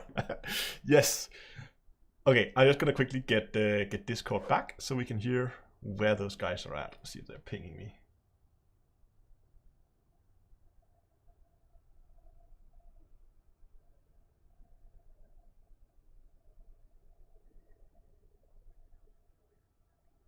There's a lot more I'm back. American started up, I guess you could say. We had YouTube videos, and there was forum posts, and it was a very big thing. You were going to say something, Astro? I just said I was back. Sorry. All right. Okay. Sorry. So, and then, but what's nice is, as soon as you get in game, you basically get an audio alert telegraphing something's happening. Like a message pops up on my screen saying, "We need help now," and I'm just about to get shot. We need help. Please, please help us. And then basically that leads you to go and check a mission out. In your heads up display where you normally check these things. Then that leads you onto that sort of chains into go and fly to a base, which then goes off and actually says we need you to do this. And there's multiple stages to the event. So the first part is basically collecting all the supplies, and that's only going to happen for a few days, and then it's going to move into the next stage. And then it's moving into the next stage and the next stage, but it's all nicely chained. It's using the whole. It's properly. There's spaceship combat. There's air combat. There's exploring wrecks of ships. There's picking up cargo, and the cargo can be volatile, shall we say? It's very in depth, but it also has certain things like, for example, at the moment, everybody on my server, and you can only have 40 people on the server. How many? Have 40. Is it 50? Right. It was 50, but since the recent patch, it's gone down to 40. Oh, okay. Yeah, that surprised me too. Have to provide just over 200, well, about 300 tons of stuff to a fleet vessel. And some of that stuff is normal. Some of the stuff blows up when you go into frameshift drive if we're playing Elite. Other stuff blows up after 10 minutes if you're... So you have to go into frameshift drive to get there quickly enough. There's combat in the air where other ships are flying around shooting you while you're looking in the wrecks. Also, you have to defend the capital ship. There's also combat exploring the other ship with NPCs and things like that. And I mean, I guess the first thing I'd like to ask all of you guys is, what do you think of what they're doing as an idea? For something we could potentially do in Odyssey. It's essentially like a big chunky CG, but not about obviously filling buckets. It's a little. It's more. It's a bit more flashy. It's a bit more sort of in. Sort of seems like there's more moving parts. It presumably takes a bit more in terms of development effort to put on something like this. It's very, very cool. I think it's very risky for Star Citizen to do it now. In Chris Roberts' Christmas address, he said, there's one line in which he said, this is part of a move in which we are encouraging you to start thinking of, to change the way you think about Star Citizen and to start thinking of it as playable now rather than a work in progress. Rather than a not work in progress, rather than a sort of ongoing alpha. Yeah, exactly. Yeah, exactly. Rather than an ongoing alpha. And this, I've been keeping up on how Ben and Kai as well have been going in the event over the last week or few days, and it definitely sounds like it has not been smooth sailing. So Chris Roberts is basically saying, "I'm fed up of everybody calling it an alpha. I want you to start. I want you to start." Thinking of it and talking about it as playable now. That's fine, cool, okay. So you're putting on this big live event set for your playable now game, brilliant. If it's a clusterfuck, if it's full of CTDs and bugs where you drop through the floor and where you lose hours of your progress, that is really going to stretch this claim that it's playable now. It doesn't, if somebody logs in for 6 hours, does a load of mining, gets involved in the thing, gets stuck under the surface of a planet, loses all their progress and rage quits, that is not very playable now, is it? That's a little bit, this is a janky alpha. So I think it's ballsy. I think it's a cool idea, but if it doesn't work, it's really it potentially will harm the Star Citizen project. They've been quite lucky over the last sort of 3 years because since about 2016, a lot of the press have sort of left them alone, and there have been relatively few hit pieces in the last couple of years on Star Citizen, which has let them just get on with it. If they're poking their head up above the parapet doing things like this, it does rather need to go well in order for those attitudes to remain relatively quiescent, if that makes sense. But Astro, do you want to? Yeah. So I didn't see the didn't see the Christmas address, but I think Star Citizen is more playable than people give it credit for, especially people who haven't tried the game themselves. Absolutely correct. That's at least been my personal experience. And you could go back and find all live streams of me saying I'll never touch the thing with an 11-foot pole. Yet here I am doing Star Citizen video from time to time and really enjoying the game. I would love to see them beginning to move the game towards a playable state rather than a feature complete state. But if they actually want people to start thinking of it as a playable game, they need to get rid of that alpha label they still have on all their updates. It still says alpha something something something. Then they need to get rid of that. They need to begin calling it, at the very least, beta test. Or at least get rid of that, and they need to back it up. The problem is it still has bugs, and it's still sometimes you just get kicked for no reason and lose a few hours of progress, and that is immensely frustrating.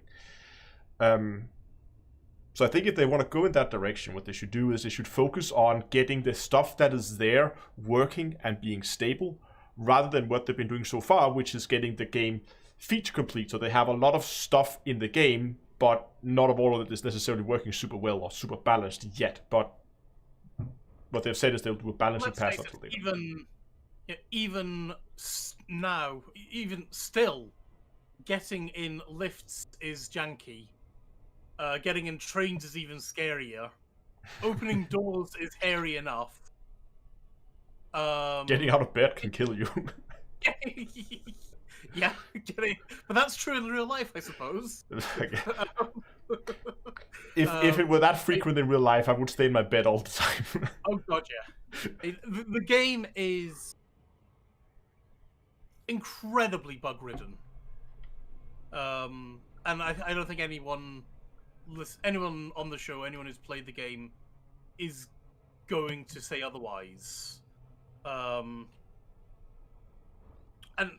we're getting a whole load of ships coming in. But it's the event that I'm thinking about, and it feels almost like what I was dreaming the chain missions would actually be. Because it's a little bit shorter than a proper CG. It only lasts a couple of hours, maybe. So the question I've got to ask then, is if this is like a chain missions, are these dynamic events that were supposed to be happening automatically in the game to you, or is it basically like it's been injected into the game? So it's definitely injected. Do they feel artificial in terms of, hey, it's alien invasion time, and you can set your watch by it, and off it goes? Do they sort of feel I don't know, just tagged along rather than as part of the overall narrative. Yeah, I mean, in some respects, I see what you're saying, and in some ways you're right, because you know that sort of, okay, the event's finished, it'll start up again in a couple of hours.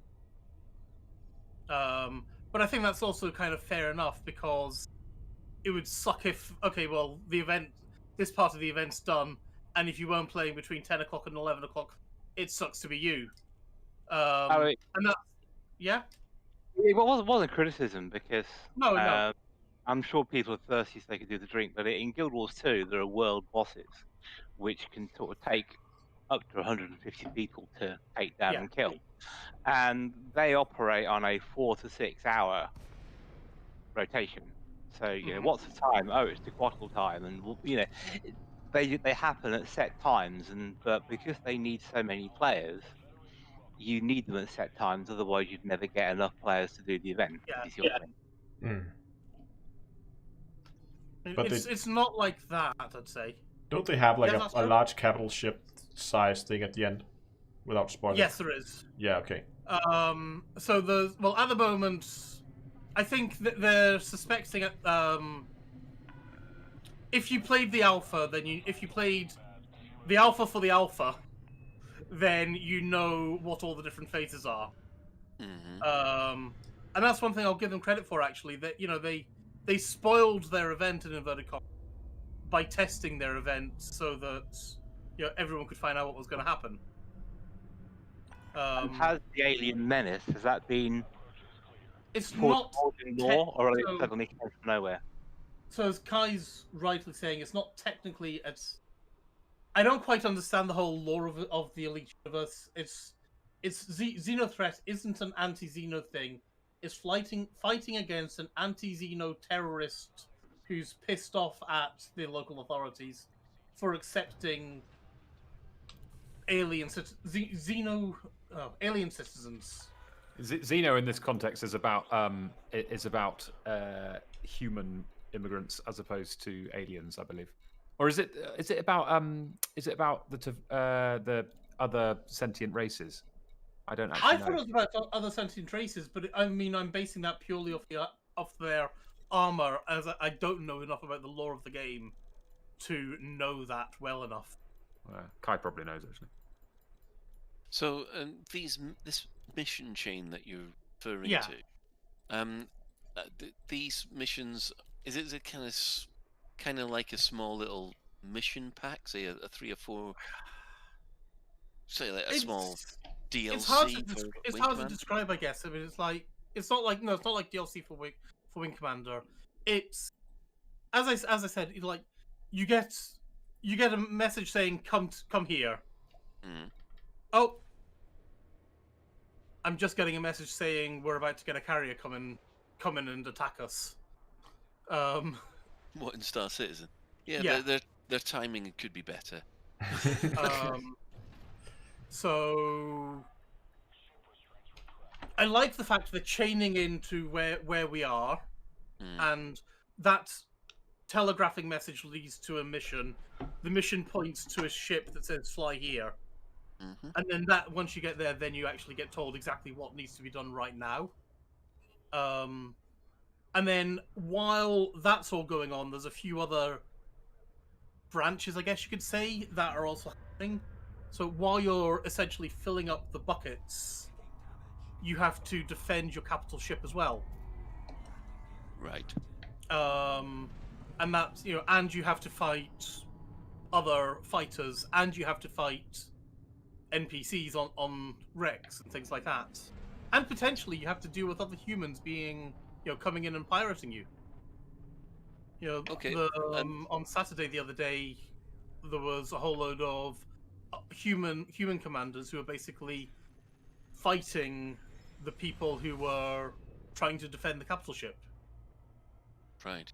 I mean, how does this feel, say, to the equivalent of the old interstellar initiatives? Is it so much more interactive?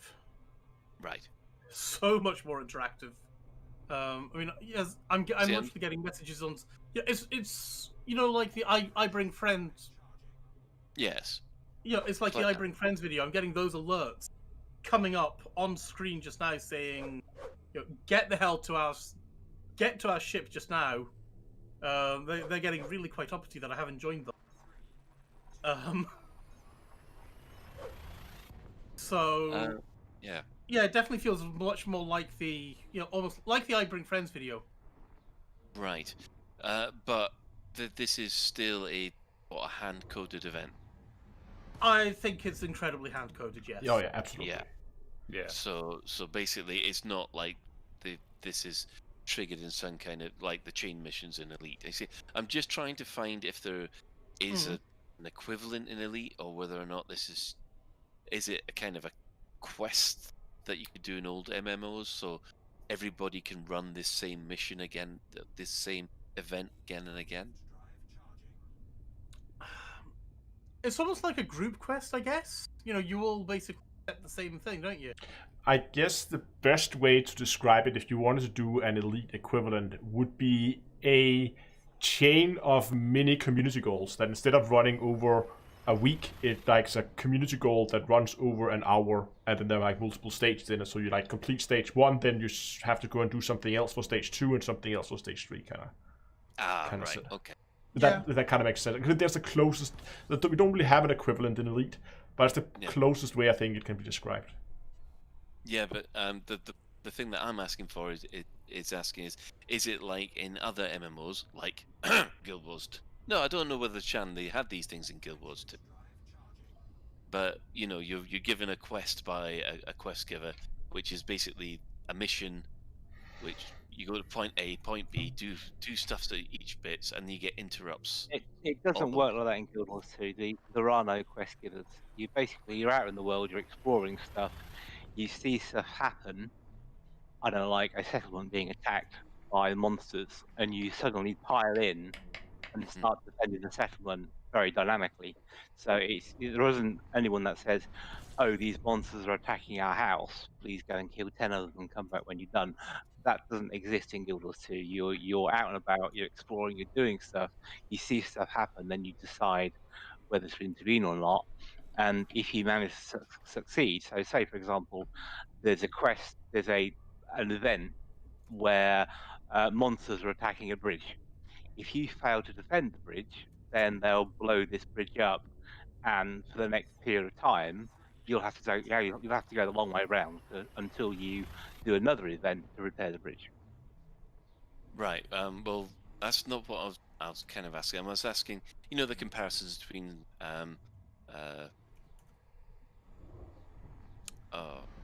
Sorry, Colin. What are you saying? Sorry, I've lost my train of thought there. I was trying to ask Alright. if it's a comparison between what is known as a theme park or the usual sand Oh, pit. this is definitely theme park. Yeah, this is very definitely theme park.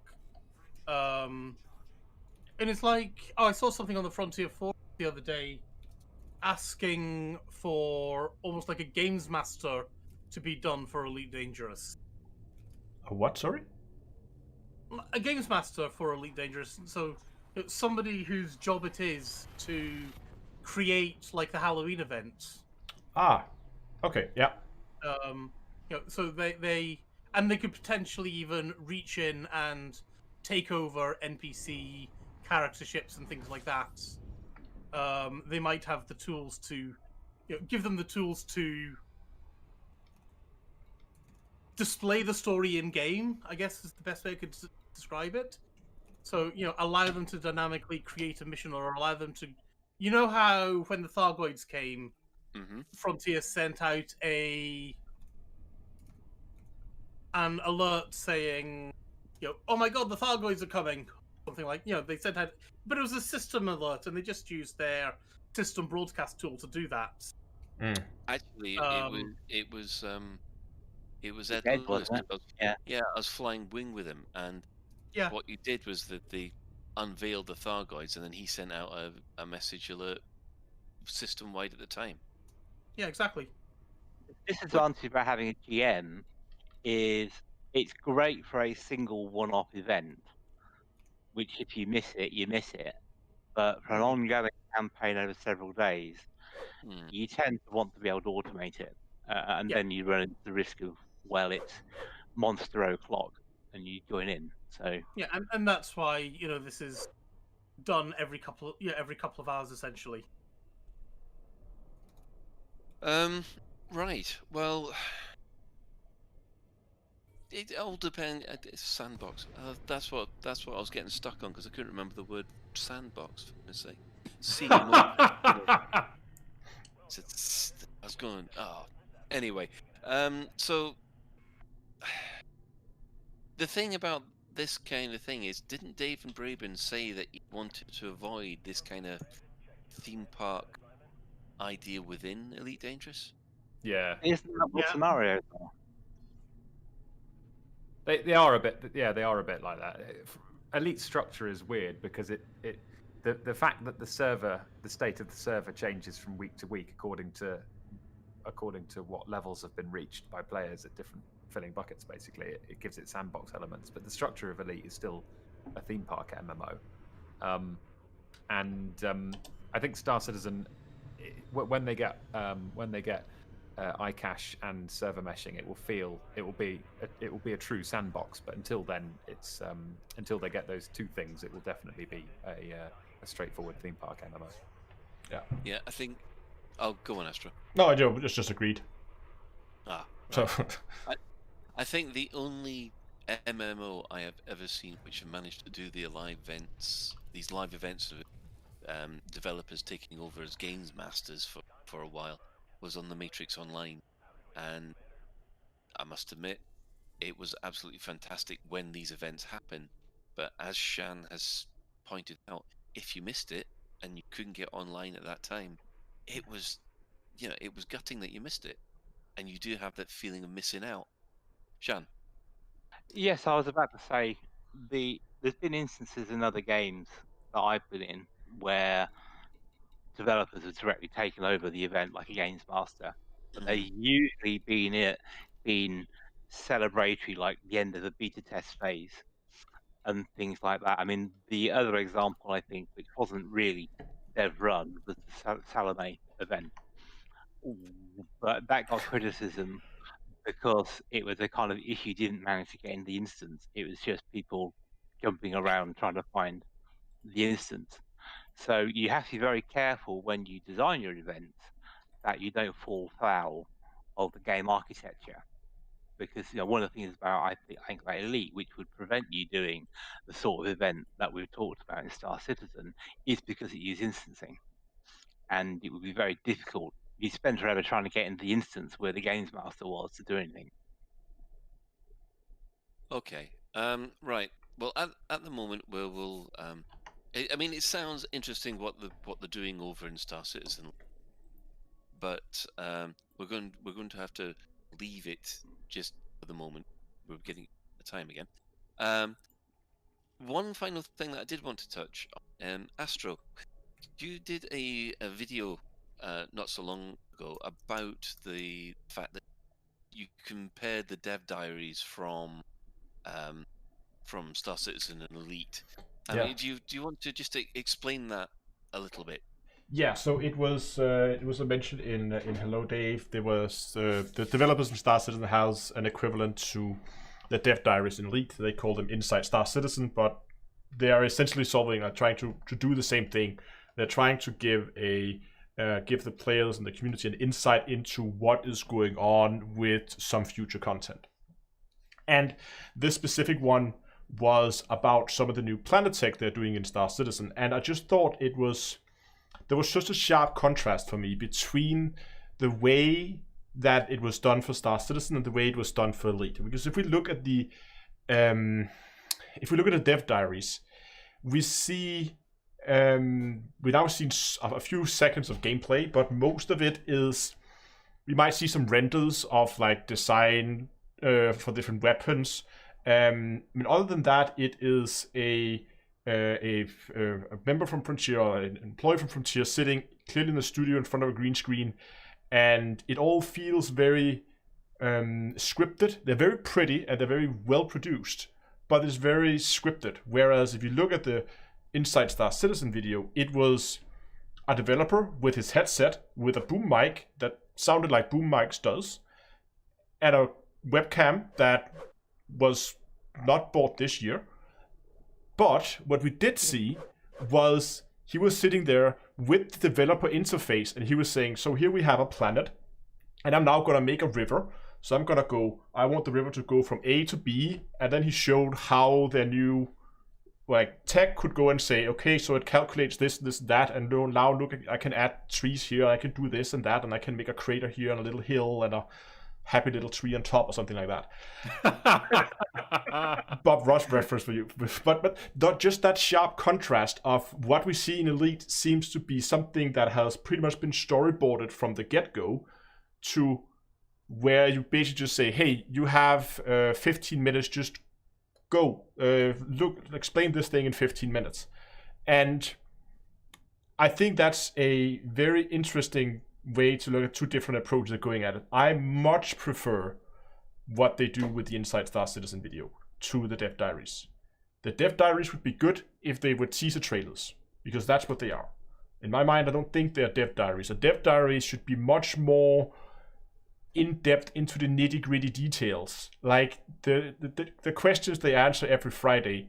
That level of details is what I want to see. I want to see what happens. Okay, so like we want to build a base. How do we build a base? Okay, take me through the steps from like, okay, so here it is in the first stage, then it went over to the art team, and they said, oh no, it needs to be this and that, and then they changed it, and they show how they can move buildings around and reuse assets and that kind of stuff. I think that would be much more interesting than having these promotional trailers that just trickles a little bit of breadcrumbs to us every time. Absolutely. Here. That is such a good point. The Dev Diaries for Odyssey are really just trailers. They're just marketing blurb. And don't get me wrong here. I really don't want people to think that I'm disliking the Dev Diaries. I think they're wonderful and they're very pretty, and I love to watch them, and I'm always looking forward to the next Dev Diary. But I think the name Dev Diary may be a little bit misrepresenting what's actually shown in the videos, and I would love them to be actual Dev Diaries. Yeah, they used to do these in-depth dives into stuff Exactly. like how the Thargoids swarms would work, or having Dr. Ross or Dav on to explain the server backend or the Stellar Forges works. I mean, I must admit, I have been kind of missing that for this run up to Odyssey.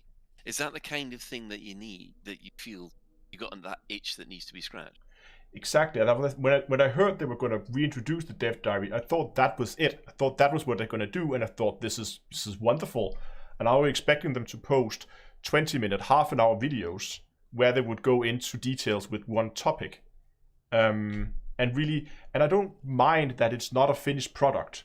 And they very specifically, in the Inside Star Citizen video, he said, what you're seeing here is how I would build a river from a programmer's perspective. What's going to happen next, he also said, is now I'm going to take this, I'm going to send this over to the art team, and they're probably going to make a billion changes and say, those types of leaves on this type of planet is not right.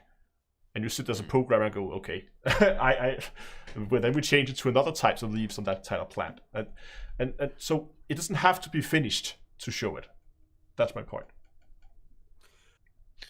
One thing I would like to say, I completely and utterly agree with you. However, there is one thing that I've heard about RSI and things like that, which is, imagine you were a developer and you had to spend however long each month preparing to show your work to the public. And how many man hours is lost to prepare for that? But how many man hours do you think has been spent on the Dev Diaries for Elite? I'll bet you it's considerably more. Yeah, but it's not developers doing that. That's the CMs doing it, and this, so.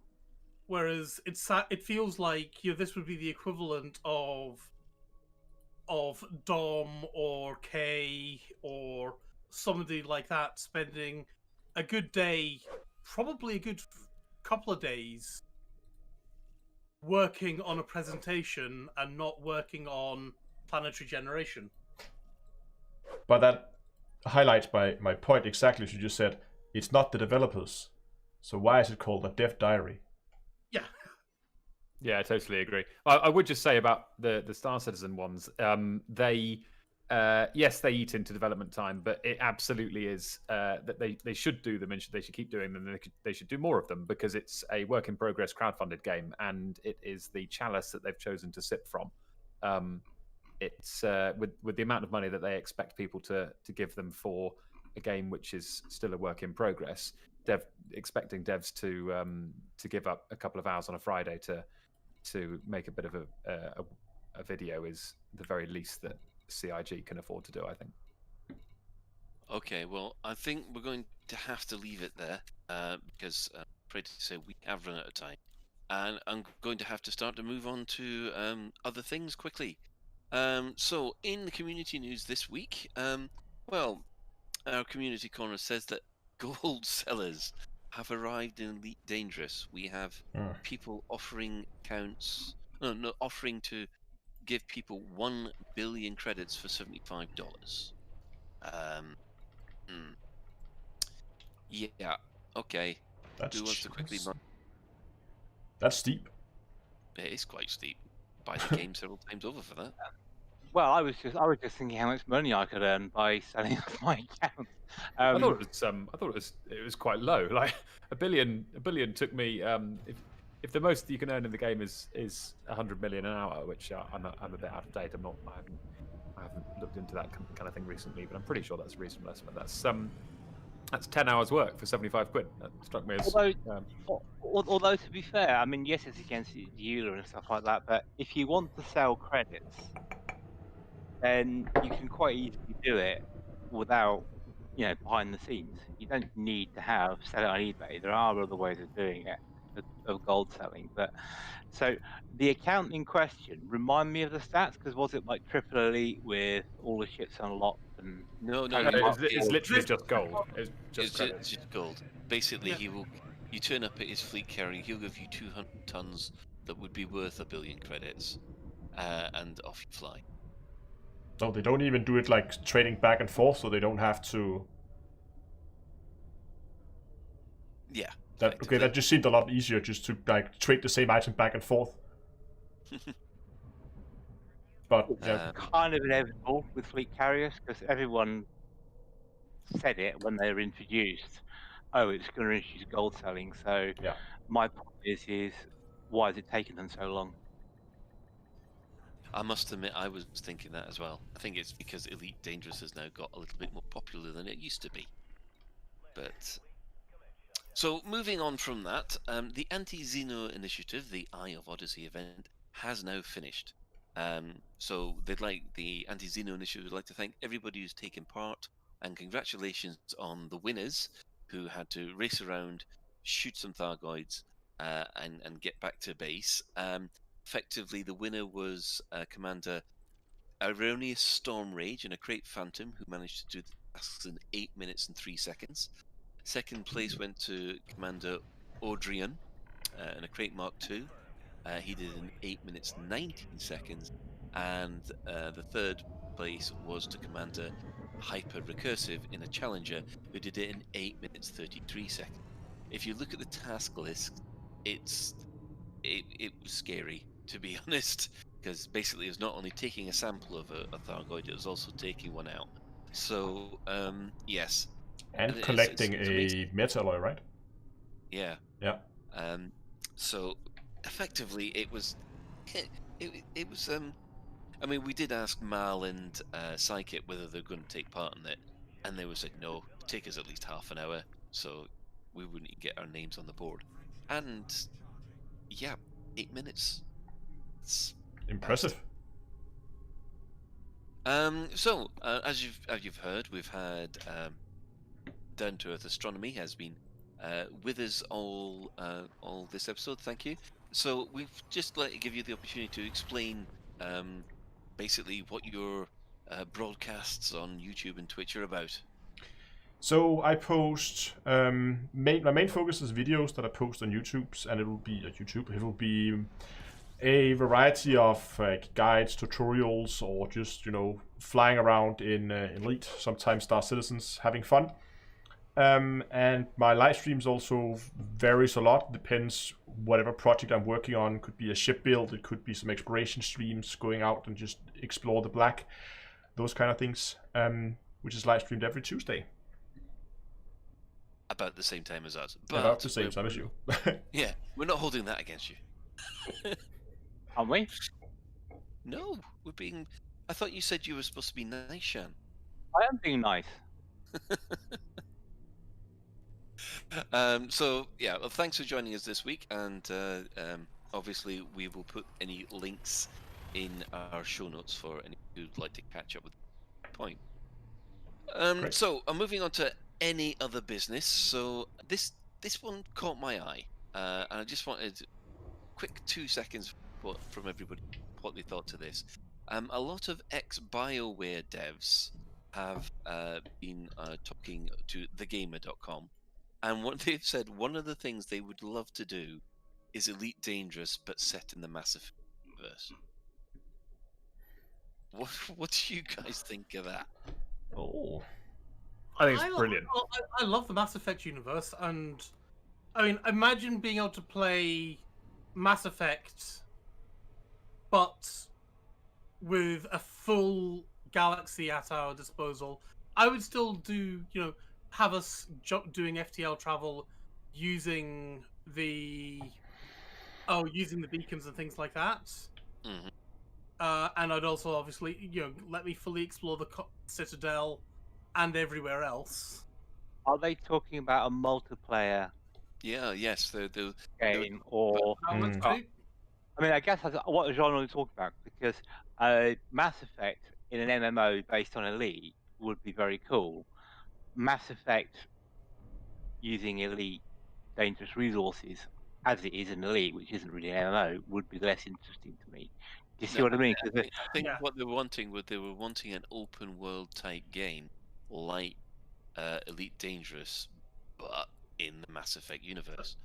Elite Yeah. Dangerous. Well, use the Cobra engine, but make Mass Effect. Using Mass Effect assets. Yeah, using Mass Effect's assets. So what's the difference between that and a Mass Effect MMO? Is Elite Dangerous an MMO? My impression was that they wanted to. Oh, now we're asking the real questions here. Colin, My you don't impression want was to that they were take another 5 hours. they were more it was more about elite structure, whereby loading screens are non-existent or disguised. It's totally freeform. You can go where you want, as opposed to sort of episodic, more linear, more obviously curtailed structure. That was my impression of the comparison they were making. Like blaze your own trail kind of game. Yeah, precisely that. Yeah, so rather than like we wanted to copy a Elite setting or any specific aspect of Elite's gameplay or something like that. Well, on that little thought experiment, we're going to have to move on. We're not going to be able to do the questions this week. Commander Cardson, I know that you've put a fantastic long answer in the thread. We appreciate it. We'll cover it next week. Honest, it's just time is against us. So I'm going to do a quick shout out. So we've got Commander Ivlif Mephisto is arranging a fleet carrier assisted version of the Cannon Challenge. So you come along to the comfy Cannon cruise, followed in by Commander Markson Thissus. He steps onto the Cannon Challenge to visit every life form and notable stellar phenomena discovered by research. To participate, hop onto the fleet carrier Koshov XLF-5XY in the Varati system at until 3 o'clock UTC on March the 14th. The journey is planned to take 4 to 5 months for an approximately 448,000 light years through over 1,006 systems. For more information, we'll put the Twitter handle and the email in the show notes. That's a lot of tritium. That is a lot of tritium, and there's an awful a lot of jumps. So commitment is needed there. Our sister station, Hutton Auto Radio, it broadcasts on a Thursday at 8:30 GMT. You can tune in at twitch.tv/Hutton Orbital Truckers, or if you just want the audio, go to radio.forum.com. For the discerning commander that likes a bit of CQC action, check out the CQC Discord at discord.me/EliteDangerousCQC. That will help you find a match or people to play with across all three platforms, whether it's PS4, PC, or Xbox. For those of you who want a literary discussion about sci-fi and fantasy books, please subscribe to the Data Slate podcast, which is created by our station commander, Alan Stroud. We're also going to give shout-outs to the following fellow Elite Dangerous podcasts, which have been appearing in the last year, or there are our standard regular contributors. So we have hello to the Loose Screws, Elite Week, Flight Assist, whose the second season will be coming to. For Spanish speakers, we have the Elite Cast. There's the Canon podcast, the Fatherhood podcast, Squeaking Fuel, as we've mentioned earlier, and the Guard Frequency, but they do other space sims as well. And you do have to wonder, whatever happened to the Pixel Bandits? Guys, if you I know they still do something occasionally on YouTube, but I've heard their podcast for quite a while. But we'll give them a shout out anyway. We'll also like to thank Massively OP, one in my opinion, one of the best websites out there, for giving Lave Radio a shout, being the first Elite Dangerous podcast. When they were doing an article on the perfect 10 guides to podcasts for your favourite MMOs, which I think when they say first, they mean oldest. hell, still oldest and still best. let's be honest. And anybody in the previous list can take us up that as well. So, I think the accolades keep going because not only are we highly ranked in New Zealand and Turkey and Lebanon, and Czechoslovakia. And Czechoslovakia, yeah, exactly. You see, so it's accolades keep Huge. going. Huge. I'm in Commander Czechoslovakia. Shepard, and this is my favourite podcast on the Citadel. Oh, we do have to apologise. It's not Czechoslovakia. It's just Czech, because Czechoslovakia doesn't exist anymore. Do apologise. It's Right. Checkers. We're top podcast of Checkers. So we'd like to thank to everybody who's been in the Twitch chat or on YouTube, giving comments. We do enjoy. We do look at them as we are broadcasting, but unfortunately sometimes. But that is it for another episode of Lave Radio. If you'd like to get in touch with the show, you can email at info@laveradio.com. Hit us up at facebook.com/laveradio. Tweet us at laveradio. You can join our Discord server by going to discord.io/laveradio.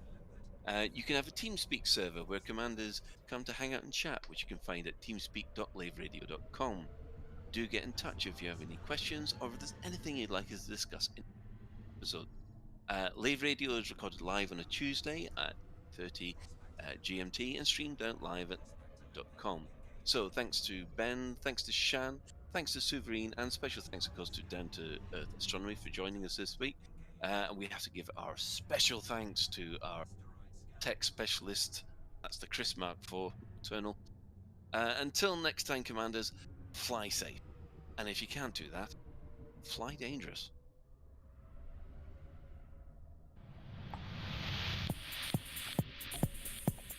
Lave mics are clear. I forgot Garnet. Great. I'm still live streaming, just FYI. Best behaviour, everyone. Best behaviour. Yeah, exactly. Shall we come over and raid you then? You're welcome to. I'm just gonna go and do some osmium mining here. Oh, I need to manage my pips as well. I'll go and send a raid after Galnet News. It's a bumper edition of Galnet News for everyone. 10 minutes this week. There we go. Okay, that was great. I really enjoyed that. Good. I'm glad to have you on. If you want to come back on at any time, just let us know. No, would love to. Sorry we didn't get onto the science stuff, because I was quite looking forward to that. So, yes. That'll be next time then. That's gonna be next. Well, it's gonna be next week. You're obviously your mother. Okay, I'm gonna jump off. I'll talk to you guys in text chat. I'll go and begin to answer some of the questions that's been in my chat over here. And You, you take care, Astro. yeah, thanks a lot. Goodbye, Cheers guys. now. Bye. Okay, we're down. Okay, hey, so that was Lave Radio again. Huge shout out to Lave Radio. I saw some people asking questions about the 6 months trip. Go and look up Lave Radio when the podcast for this come out. The link will be in the show notes there. I don't have it at hand. Did I mess this up?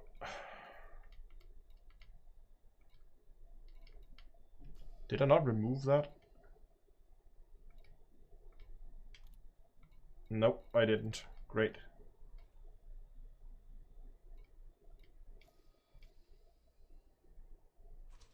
Oh well. Yeah, it was a good show today. I really enjoyed that. It's kind of like the roundtables, but again, it's more general news and what's going on with Elite, both big and small. So, if you at the off chance is not already familiar with Late Radio, of course they do, as they said, they do these kind of live streams and podcasts every week that you can go and you can listen to, which is a great thing if you like work from home or whatever to have a podcast running. I think that's, at least I prefer. I like to have some kind of podcast running. So this would be a good recommendation here. So I just basically messed a whole rock full of Osmium that I didn't collect because I didn't remove it from my ignore list. So that just got vented into space and destroyed. That's great. For those of you wondering what I'm doing right now, I'm just trying to mine 10 tons of osmium because I have... By the way, there's a video coming out on this tomorrow. I'm just running through my prep list, my pre-flight checklist for Colonia. And you can see here I've done pretty much all of them. I highlighted them in yellow that I need to do in the bubble. I'm working on this one, mine 10 tons of osmium. And then I need to collect a little bit of bounties, but I can do 100,000 bounties out in Colonia. That should be doable as well.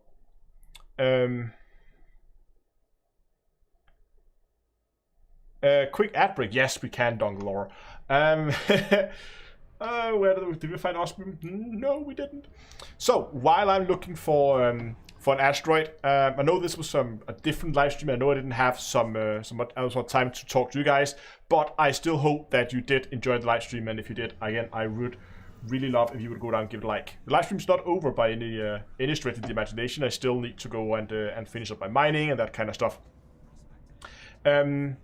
Also, as you saw me there when I was leaving the fleet carrier earlier, I forgot my limpets, and that's of course because I brought the wrong mug today. Oh, 50% osmium, yes please. I brought the wrong mug today. Today I'm sporting the Terra X mug, which is a beautiful mug, but it's no good for mining, because for mining you need your Don't Forget Your Limpets mug, which of course you can go and you can pick up at d2astore.com. So with that, you will never forget your limpets again. Also, if you want to support the channel, you can do that at tips.d2a or tip.d2a.com. And for a recurring support every month, you can do that at patreon.d2a.com. Finally, if you want to, I would love if you could join the Discord at discord.d2a.com. Oscar says, cheers for the stream. Stream is not over. I still have some mining to do here. Hopefully we're getting some osmium. Hey, that's 10 tons. One rock and we're done. Okay, great. Well, that was easy. So now we're just gonna save myself a jump. So I'm just gonna take all those limpets and I'm gonna go abandon.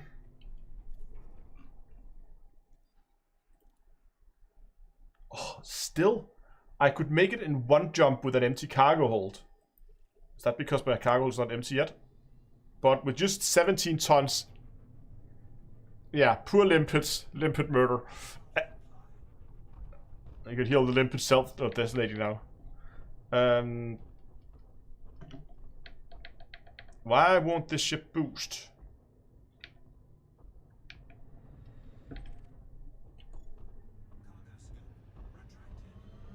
Oh, is it still ejecting? Oh, look at that. That's why.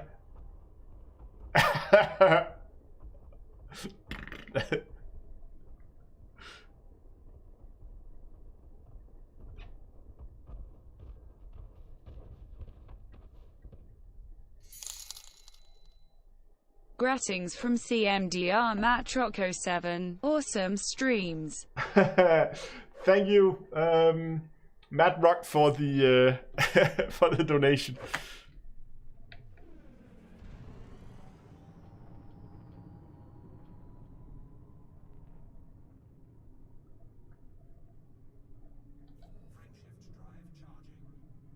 Wait, hold on. Before I jump, does that mean that? Yeah, okay. It just hadn't registered that I had sold off my limpets. 100 credit fine for littering in an asteroid field? No. I'm not gonna be pointing downwards just yet. We're gonna wait because otherwise I might drift back into the mass lock. Ah, wrong button. Damn it. I should have hit boost there.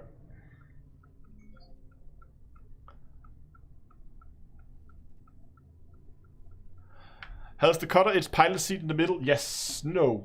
No, I don't. Where did I put that? I have a key somewhere to swap between these.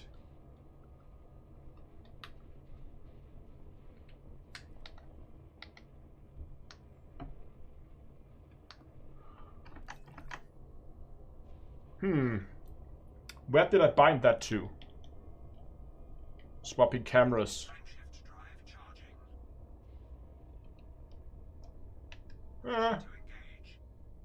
Okay, I can't remember. I must have unbound it doing one of my... Oh my god, what have I done here?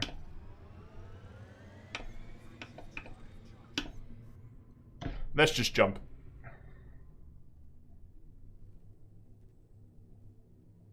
Yeah, but what is Joy 11 and Joy 9? That's a good question. Wait, why did that not go to jump? God damn it, stupid ship. Okay.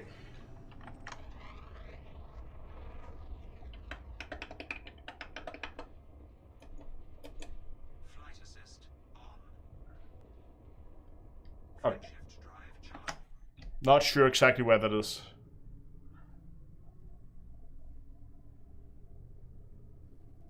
Okay, let's see if it'll jump this time.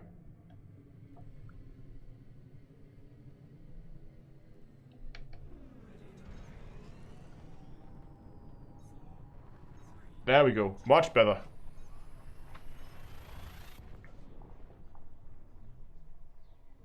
Yeah, each of the limits goes, Daddy, why? Yeah, you can jump through asteroids, no problem.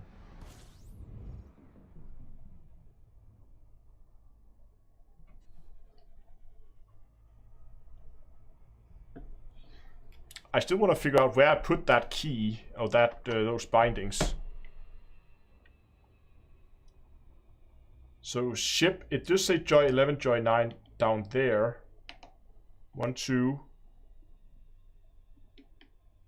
So that's 4, 5, 6, 7, 8.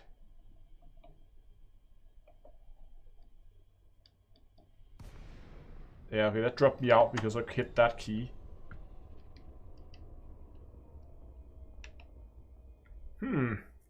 I pretty much pressed every... Oh, there it was. Yeah, okay, so you can see, no, it's not completely centered. You can see you are sitting slightly to the side, but the ship is so big that it's not as bad as this in other ships, like the Third Lands, that kind of stuff.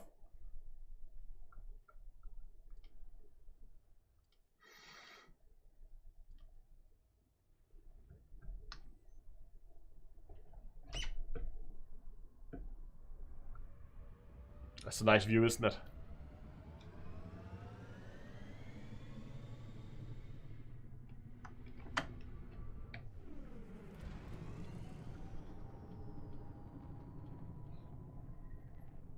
Let me just quickly find the North Star, I think. I managed to complete a lot of tasks this week. That was really great. I figured this would have taken me... I was considering actually if I should be able to finish this next week, but...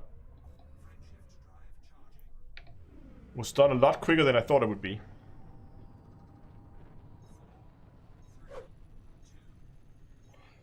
Have they confirmed they will be able to walk inside the ship in Odyssey? They have confirmed that you won't be able to. So no walking in ships.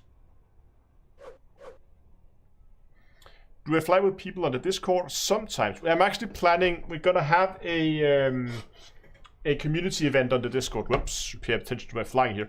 We're gonna have a community event on the Discord soon-ish. I don't think it's gonna necessarily be next week, but it might be the week after that. And the idea is, of course, I'm gonna have a video coming out on this tomorrow, but I'm taking my fleet carrier out to Colonia in order to unlock engineers. And if any of you haven't unlocked the engineers out in Colonia yet, you can of course come along. You can join the trip. I already have a ton of information about this, including like the checklist. You can see me go through here. You can get your own copy of that over on Discord. And there is of course also some side exploration trips. Good point, Donglora, where we're gonna go and we're gonna visit the World of Death. We're gonna visit an 11G planet as well. We're gonna take some stops in the Collection of Wonders, and everyone can join. Also console players. There is going to be information in the video tomorrow, and all the flight plans, the checklists, everything is on Discord. There are special channels where everything is posted, so it's easy to find. So even if you have unlocked engineers, there's still a reason to come, just because it's going to be a ton of fun, I think. And this is what I've been doing tonight. I've been planning some of those stuff out, getting ready for some of the things I need to do there. So I'm ready at least to unlock engineers. But one thing I still need, and it's actually a rather big task, is to refuel the carrier. Because right now I have, I think, 5,500 tons of fuel. And I need a lot more. We're actually gonna have, hey, Lave Radio's rating. Hello guys. We're actually going to have Donglora's carrier, the Purple Nebula, is going to be joining us for the trip, and is going to be basically assisting as a refuel station at the Collection of Wonders, because I might want to be able to bring a little bit more. I don't know how we're going to do that. We're going to figure that out, but at least we need a ton of fuel. A little bit more than a ton, actually. So what I'm planning is to host a community event. We'll do it during a live stream where I will be flying my fleet carrier. I'll be jumping it just before the live stream. I'll be jumping it out to a tritium mining spot, and then we'll be mining during the live stream. You can then sell the mined materials to the carrier to help me fuel it up. And once it's fueled up, we're gonna be jumping it back again. I've done it before. We did it with the Deep Space Support Array, but I don't know exactly where it is. You can either just fly there yourself, or you can join the fleet carrier if you want to, and then I'm going to jump you back afterwards. That is the point, at least.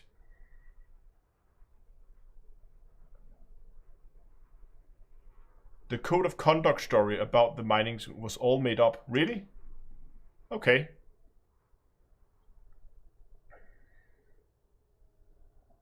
Do fleet carriers have a capacity limit for ships? Yes and no. Like, you can fit, there's no maximum limit for how many ships you can fit on a fleet carrier, but there is a limit per person. I think you can fit, is it 40 ships? It's 40 for the owners, but I think it's less for guests. I think maybe guests can fit, is it 20? I can't remember. But it's like, it's a lot of ships. But like, I can have as many ships in the fleet carrier as I want. Is it 10? Okay. Maybe it's 10. Maybe it's... but regardless, there is no limit to how many commanders I can take on board. So I could take every single commander in Elite, and they could each bring, let's say it's 10 ships. They could each bring 10 ships along if they wanted to. And that means I could bring hundreds of thousands of ships. So yeah.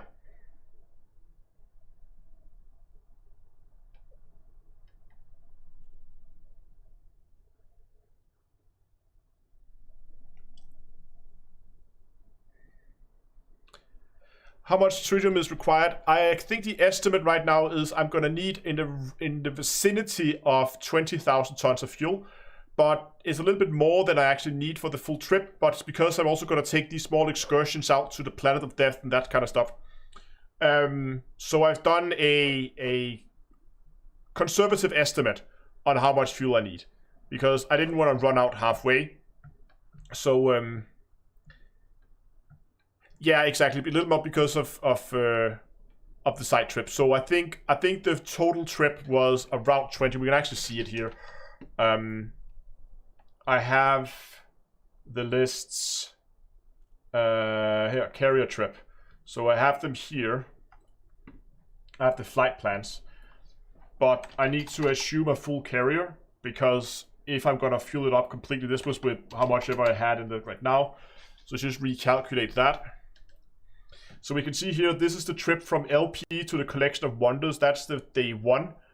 And in this trip, we're using 3,000 tons of fuel. From the Collection of Wonders to Colonia, we're going to be using 2,700. So in total, it's like 5,800 in total. So that means for the return trip, it's going to be 11,000. If we just go to Colonia and back, it's going to be 11,000. So I think maybe actually 15,000 should be enough or something like that. But 15 to 20,000 is kind of where I'm aiming at. I'm not even going to be able to fit all 20,000, but I think is it 15? I did the calculations. I think maybe it's around 15,000 with the small extra excursions. How can you bring two ships to your fleet carrier? So basically what you do is you land on the fleet carrier, and you'll get an interface that looks like this. You go into the shipyard, then you go into ship transfer, and then, for instance, I have an Eagle sitting here in LP, and I could say, you know what, that Eagle should be on my fleet carrier. Transfer, and I pay whatever it costs to transfer it, like so, and say, this can't be done. Fair enough. Let's transfer that Eagle over to my fleet carrier, and it will now be transferred, and it'll be here in 5 minutes.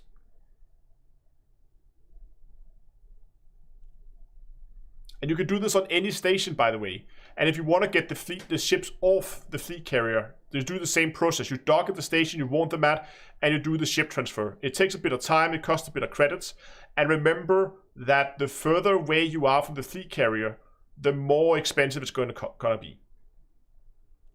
Yeah, any station with a shipyard. Good point, Donglora. Thank you.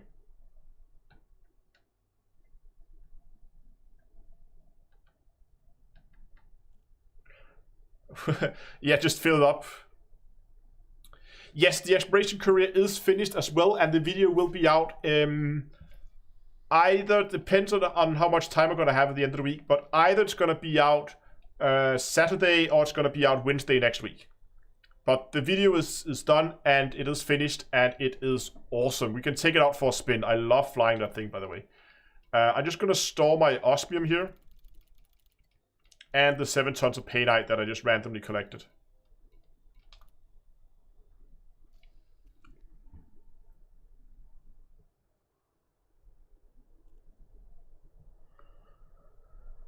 I'm just gonna go in here to my little spreadsheet, and I'm gonna say that I have now 10 tons of osmium.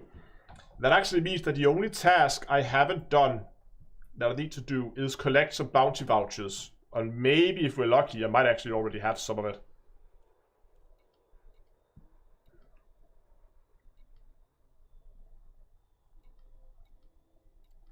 I have a few fines.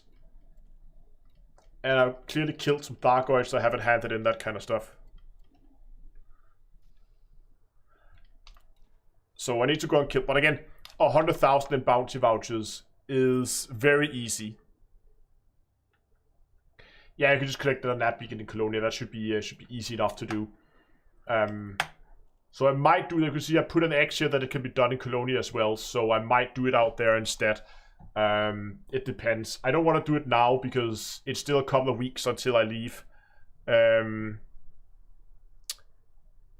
therefore I kind of like, if I end up doing something where I want to blow up my ship, then yeah, I don't want to have that sitting around. The same thing is you need to get allied with the Colonia Council, and you can kind of like collect exploration data beforehand, so you have that, and I might do that just to speed that up a bit.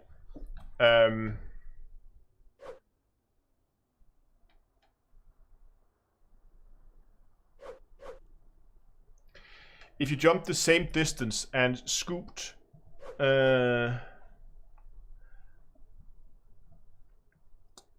what would be quicker, carrier or phantom? Definitely the phantom.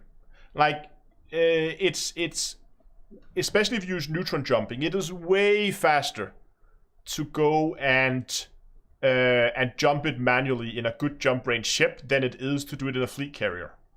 Remember, the fleet carrier can do 500 light years every 20 minutes, right? So if you have 60 light years jump range, let's say you can jump, if you don't use some jumps, and you can jump once per minute, right? So you can do in 20 minutes, you can do 20 jumps.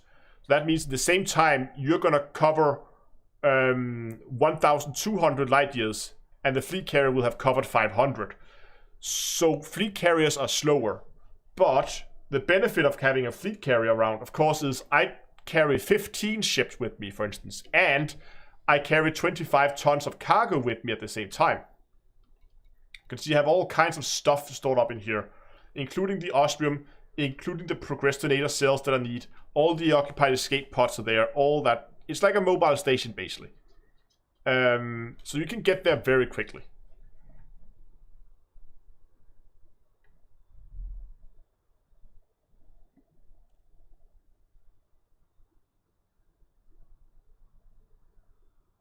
No, you mean the cooldown is 5 minutes. Yes, so Stephen Hawkins asked, will the Colonia trip also occur on console? Fleet carriers across... Yeah, not procrastinator cells. That's what I call them, but... Procrastinator cells, whatever. Yeah, the jump animation, true. What? Your eagle has arrived. Ah, my eagle is here. But yes, the trip will also occur on console because fleet carriers are cross-platform. That means if you dock, you can go to LP right now. I am in LP 547-159. You can go here right now on console, and you will be able to see my fleet carrier, the D2A North Star, right there. You can dock on that, and if you're docked, then it will take it with you as a jump. You just need to stay docked doing the lockdowns. And that's also why I'm going to recommend that you join the Discord server, because there I will give warnings when there is like 10-12 minutes to lockdown. If you are not on the carrier when the landing pad lockdown happens, you will be left behind and you will have to jump on your own. You will have to try and catch up. As we just discussed, in a good jump range ship, you are going to be traveling faster than the fleet carrier. So that means you can go and catch up. If you explore with a fleet carrier, there is no need to be a worrier. You will have a great time flying around in Astro's exploration courier. I saw that one coming. Thanks a lot, Kirsten, for the donation. And I promised you a little test flight of it, didn't I? You can see here now my Blackbird is here. Where did it go? It's a lot smaller.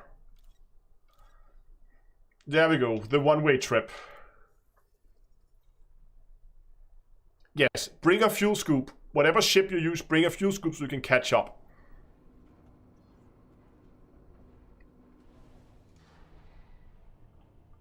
Yeah, if you forgot some ships. Yeah, bookmark it is also an option. What you can also do is if you go to the Discord, I will be posting. You saw I had these flight plans with all the systems. These will also be posted on Discord. So if you're ever in doubt where we are, you can always go into the flight plan here and you can pick out and say, okay, where's the next stop? I'm planning on leaving on we're leaving on Thursday the 25th. Then we're going to be stopping in the Collection of Wonders. No, hold on, give me a second here. I'm just going to do it like this. This is a lot easier. Where is it? Here we go. Here it is. Just jump back on camera. So, this is why you join Discord, because on Discord you will see there is a channel here called the Colonia Trip Info. Here you can see flight plans. When are we leaving LP? When will we be arriving at the Collection of Wonders? When will we leave it again? So you can see leaving on the 25th. We're gonna stay overnight at the Collection of Wonders. You can spend the evening there on the 25th. You can spend that there exploring the Collection of Wonders. Wonderful system. Beautiful, beautiful shots you can get there. Then we're gonna continue the next morning and we're gonna be flying and we're gonna be docking Colonia. Then we're gonna stay in Colonia over the weekend and we're gonna be flying back. And that is then the Monday. So right, we jump on the 25th, we arrive on Friday the 26th, we're going to stay over the weekend. And then on Monday, I'm going to begin to jump back. And on this Tuesday the 2nd... Where are the bunnies? It's so quiet. They're eating. That's why they're quiet. And then we're going to be back on the Tuesday. So it's going to be from Thursday to Tuesday. And we're going to be taking a stop at the Collection of Wonders again. And during the time out there, as you can see, there are 2 bonus excursions. There's one to the World of Death. And there's one to the 11G planet. These are, as the name suggests, bonus trips. You don't have to take these. If you don't want to go along, you can just undock from the fleet carrier, jump around in Colonia, do your things there. And then the fleet carrier, as you can see here, it will go out and the one day and it will be back. Okay, this is then midnight, but it will be back basically later the same evening. So it'll be like small one evening excursions where we're going to go out, we're going to visit these places, then we're going to come back again. So yeah, that's the plan for the trip. And of course also in here you can see there's a link here to the pre-flight checklist where you can make your own copy of it if you want to go and check out all these boxes that you need to do. And here you can see what you need to do in the bubble, what you need to do in Colonia. So you have all those boxes checked so you know what to do where and when.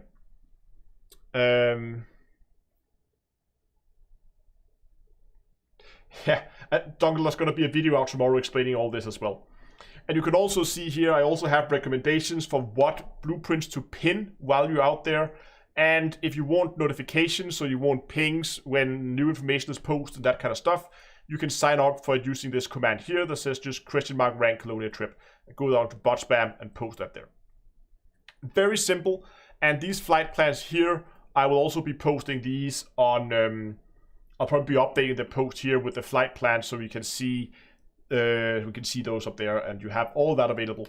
And again, if you want to talk to some of the other people, you can come in here to the Colonia or Carrier Trip channel and you can talk to some of the other passengers on board. You want to wing up with people, do some cool group screenshots, that kind of stuff. That can all be done in there.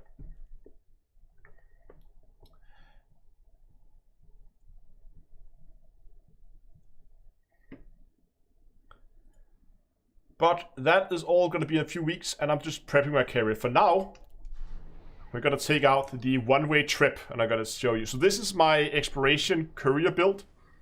And as you can see here, it has a good variety of weapons. There's like some research limpets. There's some frameshift scanners. There's Xeno scanners, discovery scanners, the mining lasers, heat sinks, detailed surface scanners. There's everything and a bit more that you need in an exploration ship. What it also has is over 40 light years of jump range. And then it has this. Especially if I take up my landing gear. So that was just over 350. Let's do another boost. And we are at 372. It maxed out that there.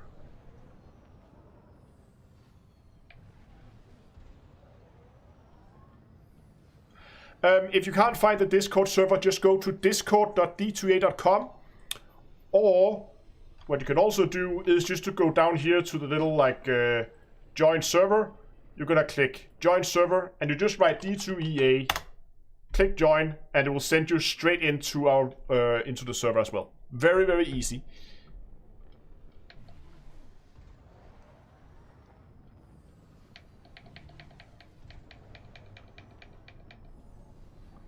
But no, this thing is fun. I'm gonna bring this one to Colonia. And I'm gonna find myself some nice canyons, and I'm gonna fly around some canyons in this thing. It's just such a joy to fly this thing. Yes, thank you, Discord Partner Program. Makes invite links much easier.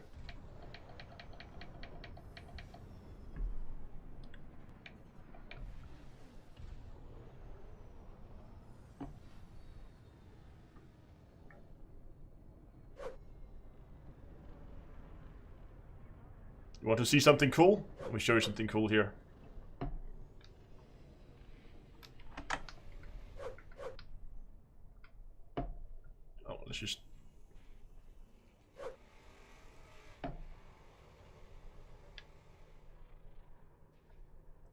And then we do this. Oops, nope, that's the wrong key. We do this. I place this one here, like so. Then I lock it like so. Reverse this up a bit.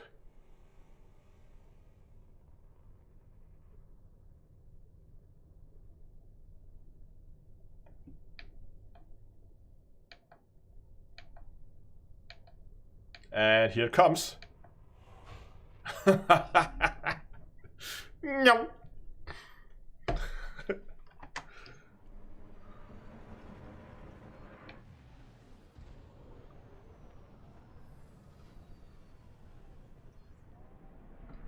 You don't really appreciate how quick this thing actually is before you actually see this thing fly. I mean, this thing moves. I know you can build faster ships, but just the fact that it actually works as an exploration ship too.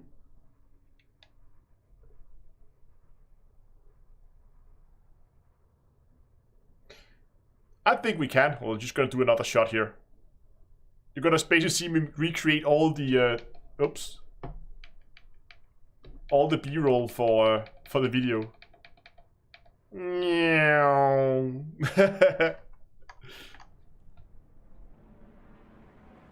Yeah, that's also why I don't recommend this as a long-range ship. For shorter trips, this is perfect.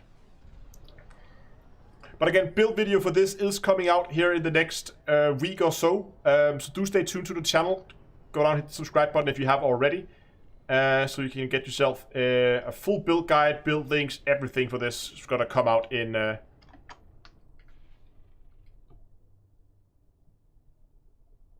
few weeks. Okay, let me set this up here. I'm just gonna try something.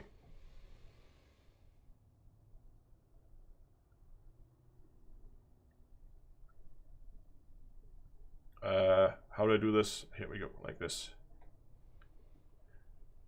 Have you guys seen that really, really old news clip of like a news anchor? And then there's, I think it's a Spitfire, I don't know, by like an old World War II plane flying right over his head. You guys know what clip I'm talking about?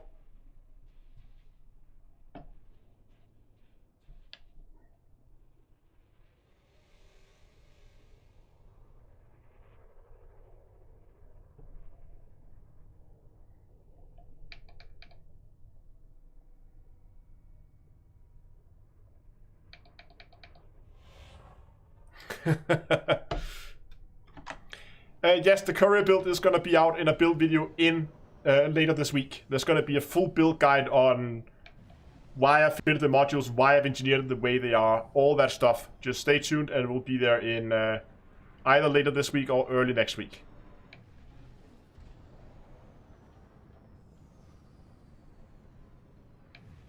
But I'm really enjoying this ship. The only downside is it has very little cargo. It has just 4 tons.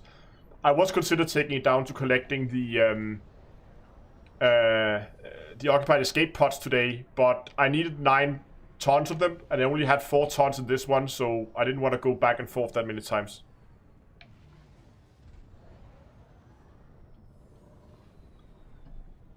And then watch this thing go FA off.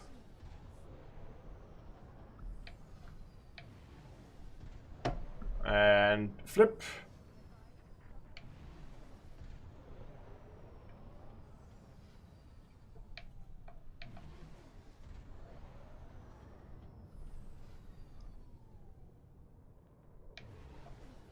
Oh, I should show you guys another thing that's also pretty cool. One thing I specifically tried to do with it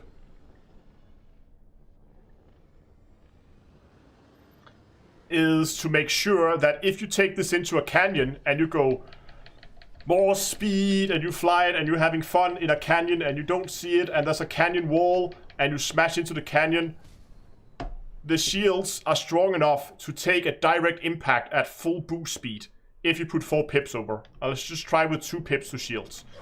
Let's see how much it can take about abuse there.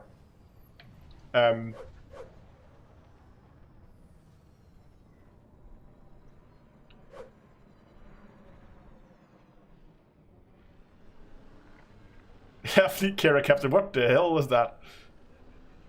I might as well blow up. Let's see if it can take. I already lost one ring of shield, but that's okay. Let's just go 2 pips to shield and just go full boost. More speed into the fleet carrier. There you go.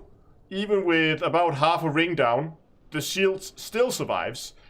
So the shields are strong enough that if you're just running at least 2 pips to shields and 4 to engines, you can run this thing into the side of a canyon wall, and it will survive. And you can see here, if we go and look at the ship statistics, it has 450 hit points of shield, and it has about 200 hit points of armor. That means even if you were to do a full boost and then like roll over the floor or the surface of the planet a few times, there is still about 50%, like what would equivalent to 50% of the shield available in armor as well. So you should be able to take quite a bit of beating in this thing. It's not going to survive in combat. It's not a combat ship, but you can go canyon racing in it, and you can smash it into the side of a canyon without actually dying.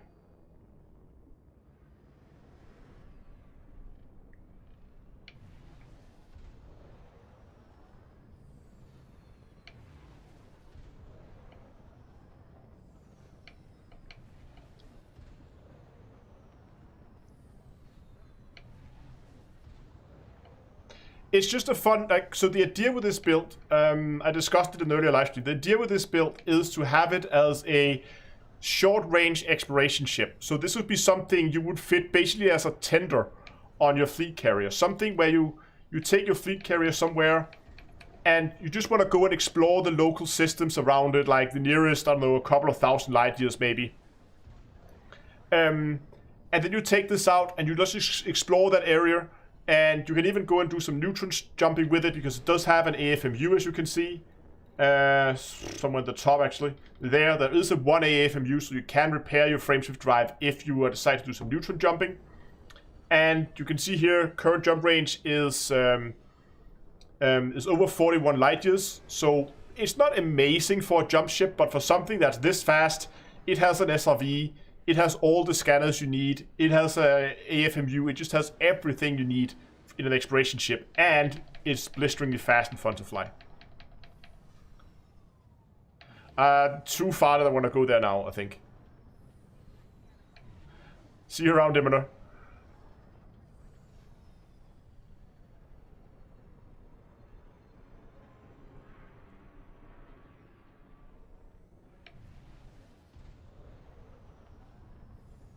Yeah, Tender 1. I did originally name this the one-way trip, just because I thought when I built it, the thing would blow up. Yeah, but it's a pretty decent jump range. I mean, this is probably the most entertaining exploration ship I've ever built, and I'm gonna be flying this a lot more, I think.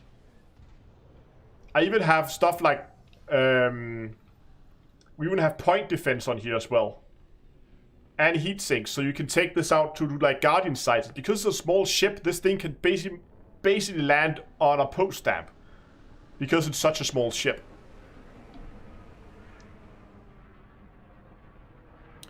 Can I get faster? Yes, but then I'd have to begin to sacrifice some of the exploration capabilities of it. I need to get rid of the heavy stuff like the SRV hangars and that kind of stuff. And if you just want to go and do a speed build, you can definitely do that, but that was not the point. I didn't want to do just a racing build. I wanted to do a fast, fun exploration ship. Oh, here we go. Shooting at something.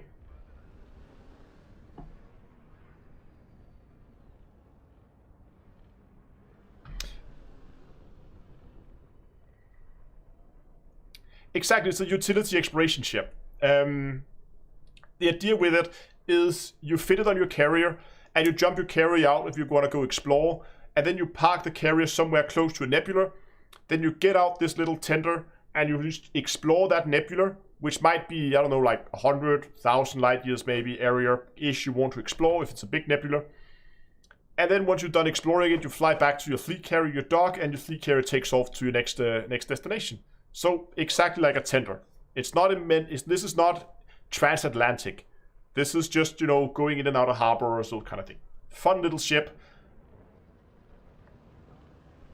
But I think we're gonna get this thing back in the hangar.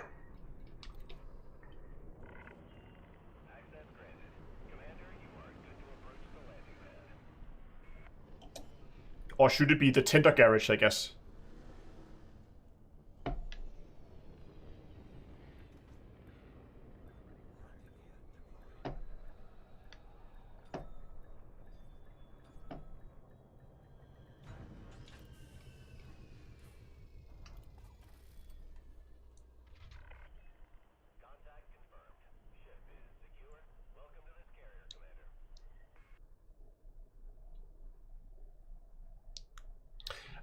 I don't know, Dongle. I think I'm gonna call it now, actually, because it's getting past midnight.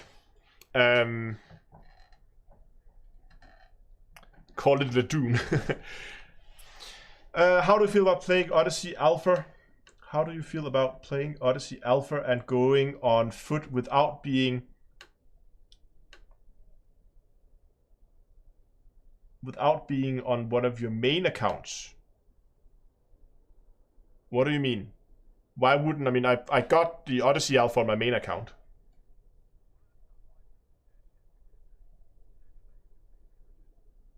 So the link for the build, the link for the little tender here, or the one-way trip, or whatever you want to call it, it is going to be out in the video. I don't have it at hand right now, but I'm going to post a video about it later this week, or at the latest early next week.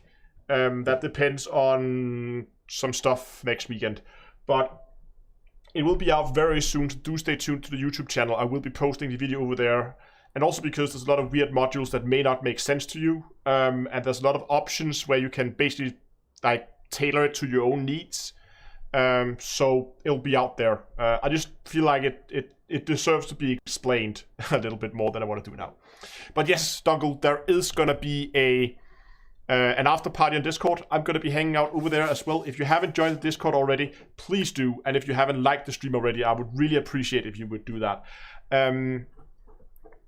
And also, if you haven't already, follow the channel on Twitch if you prefer to watch over there. Subscribe to the channel on YouTube. Or cross-follow. And I hope I'll see all you guys on Discord after the live stream. And of course, if you haven't joined already, you can find that at discord.d2a.com. Thanks a lot for all you guys for watching. And also next time, I will see you guys in space.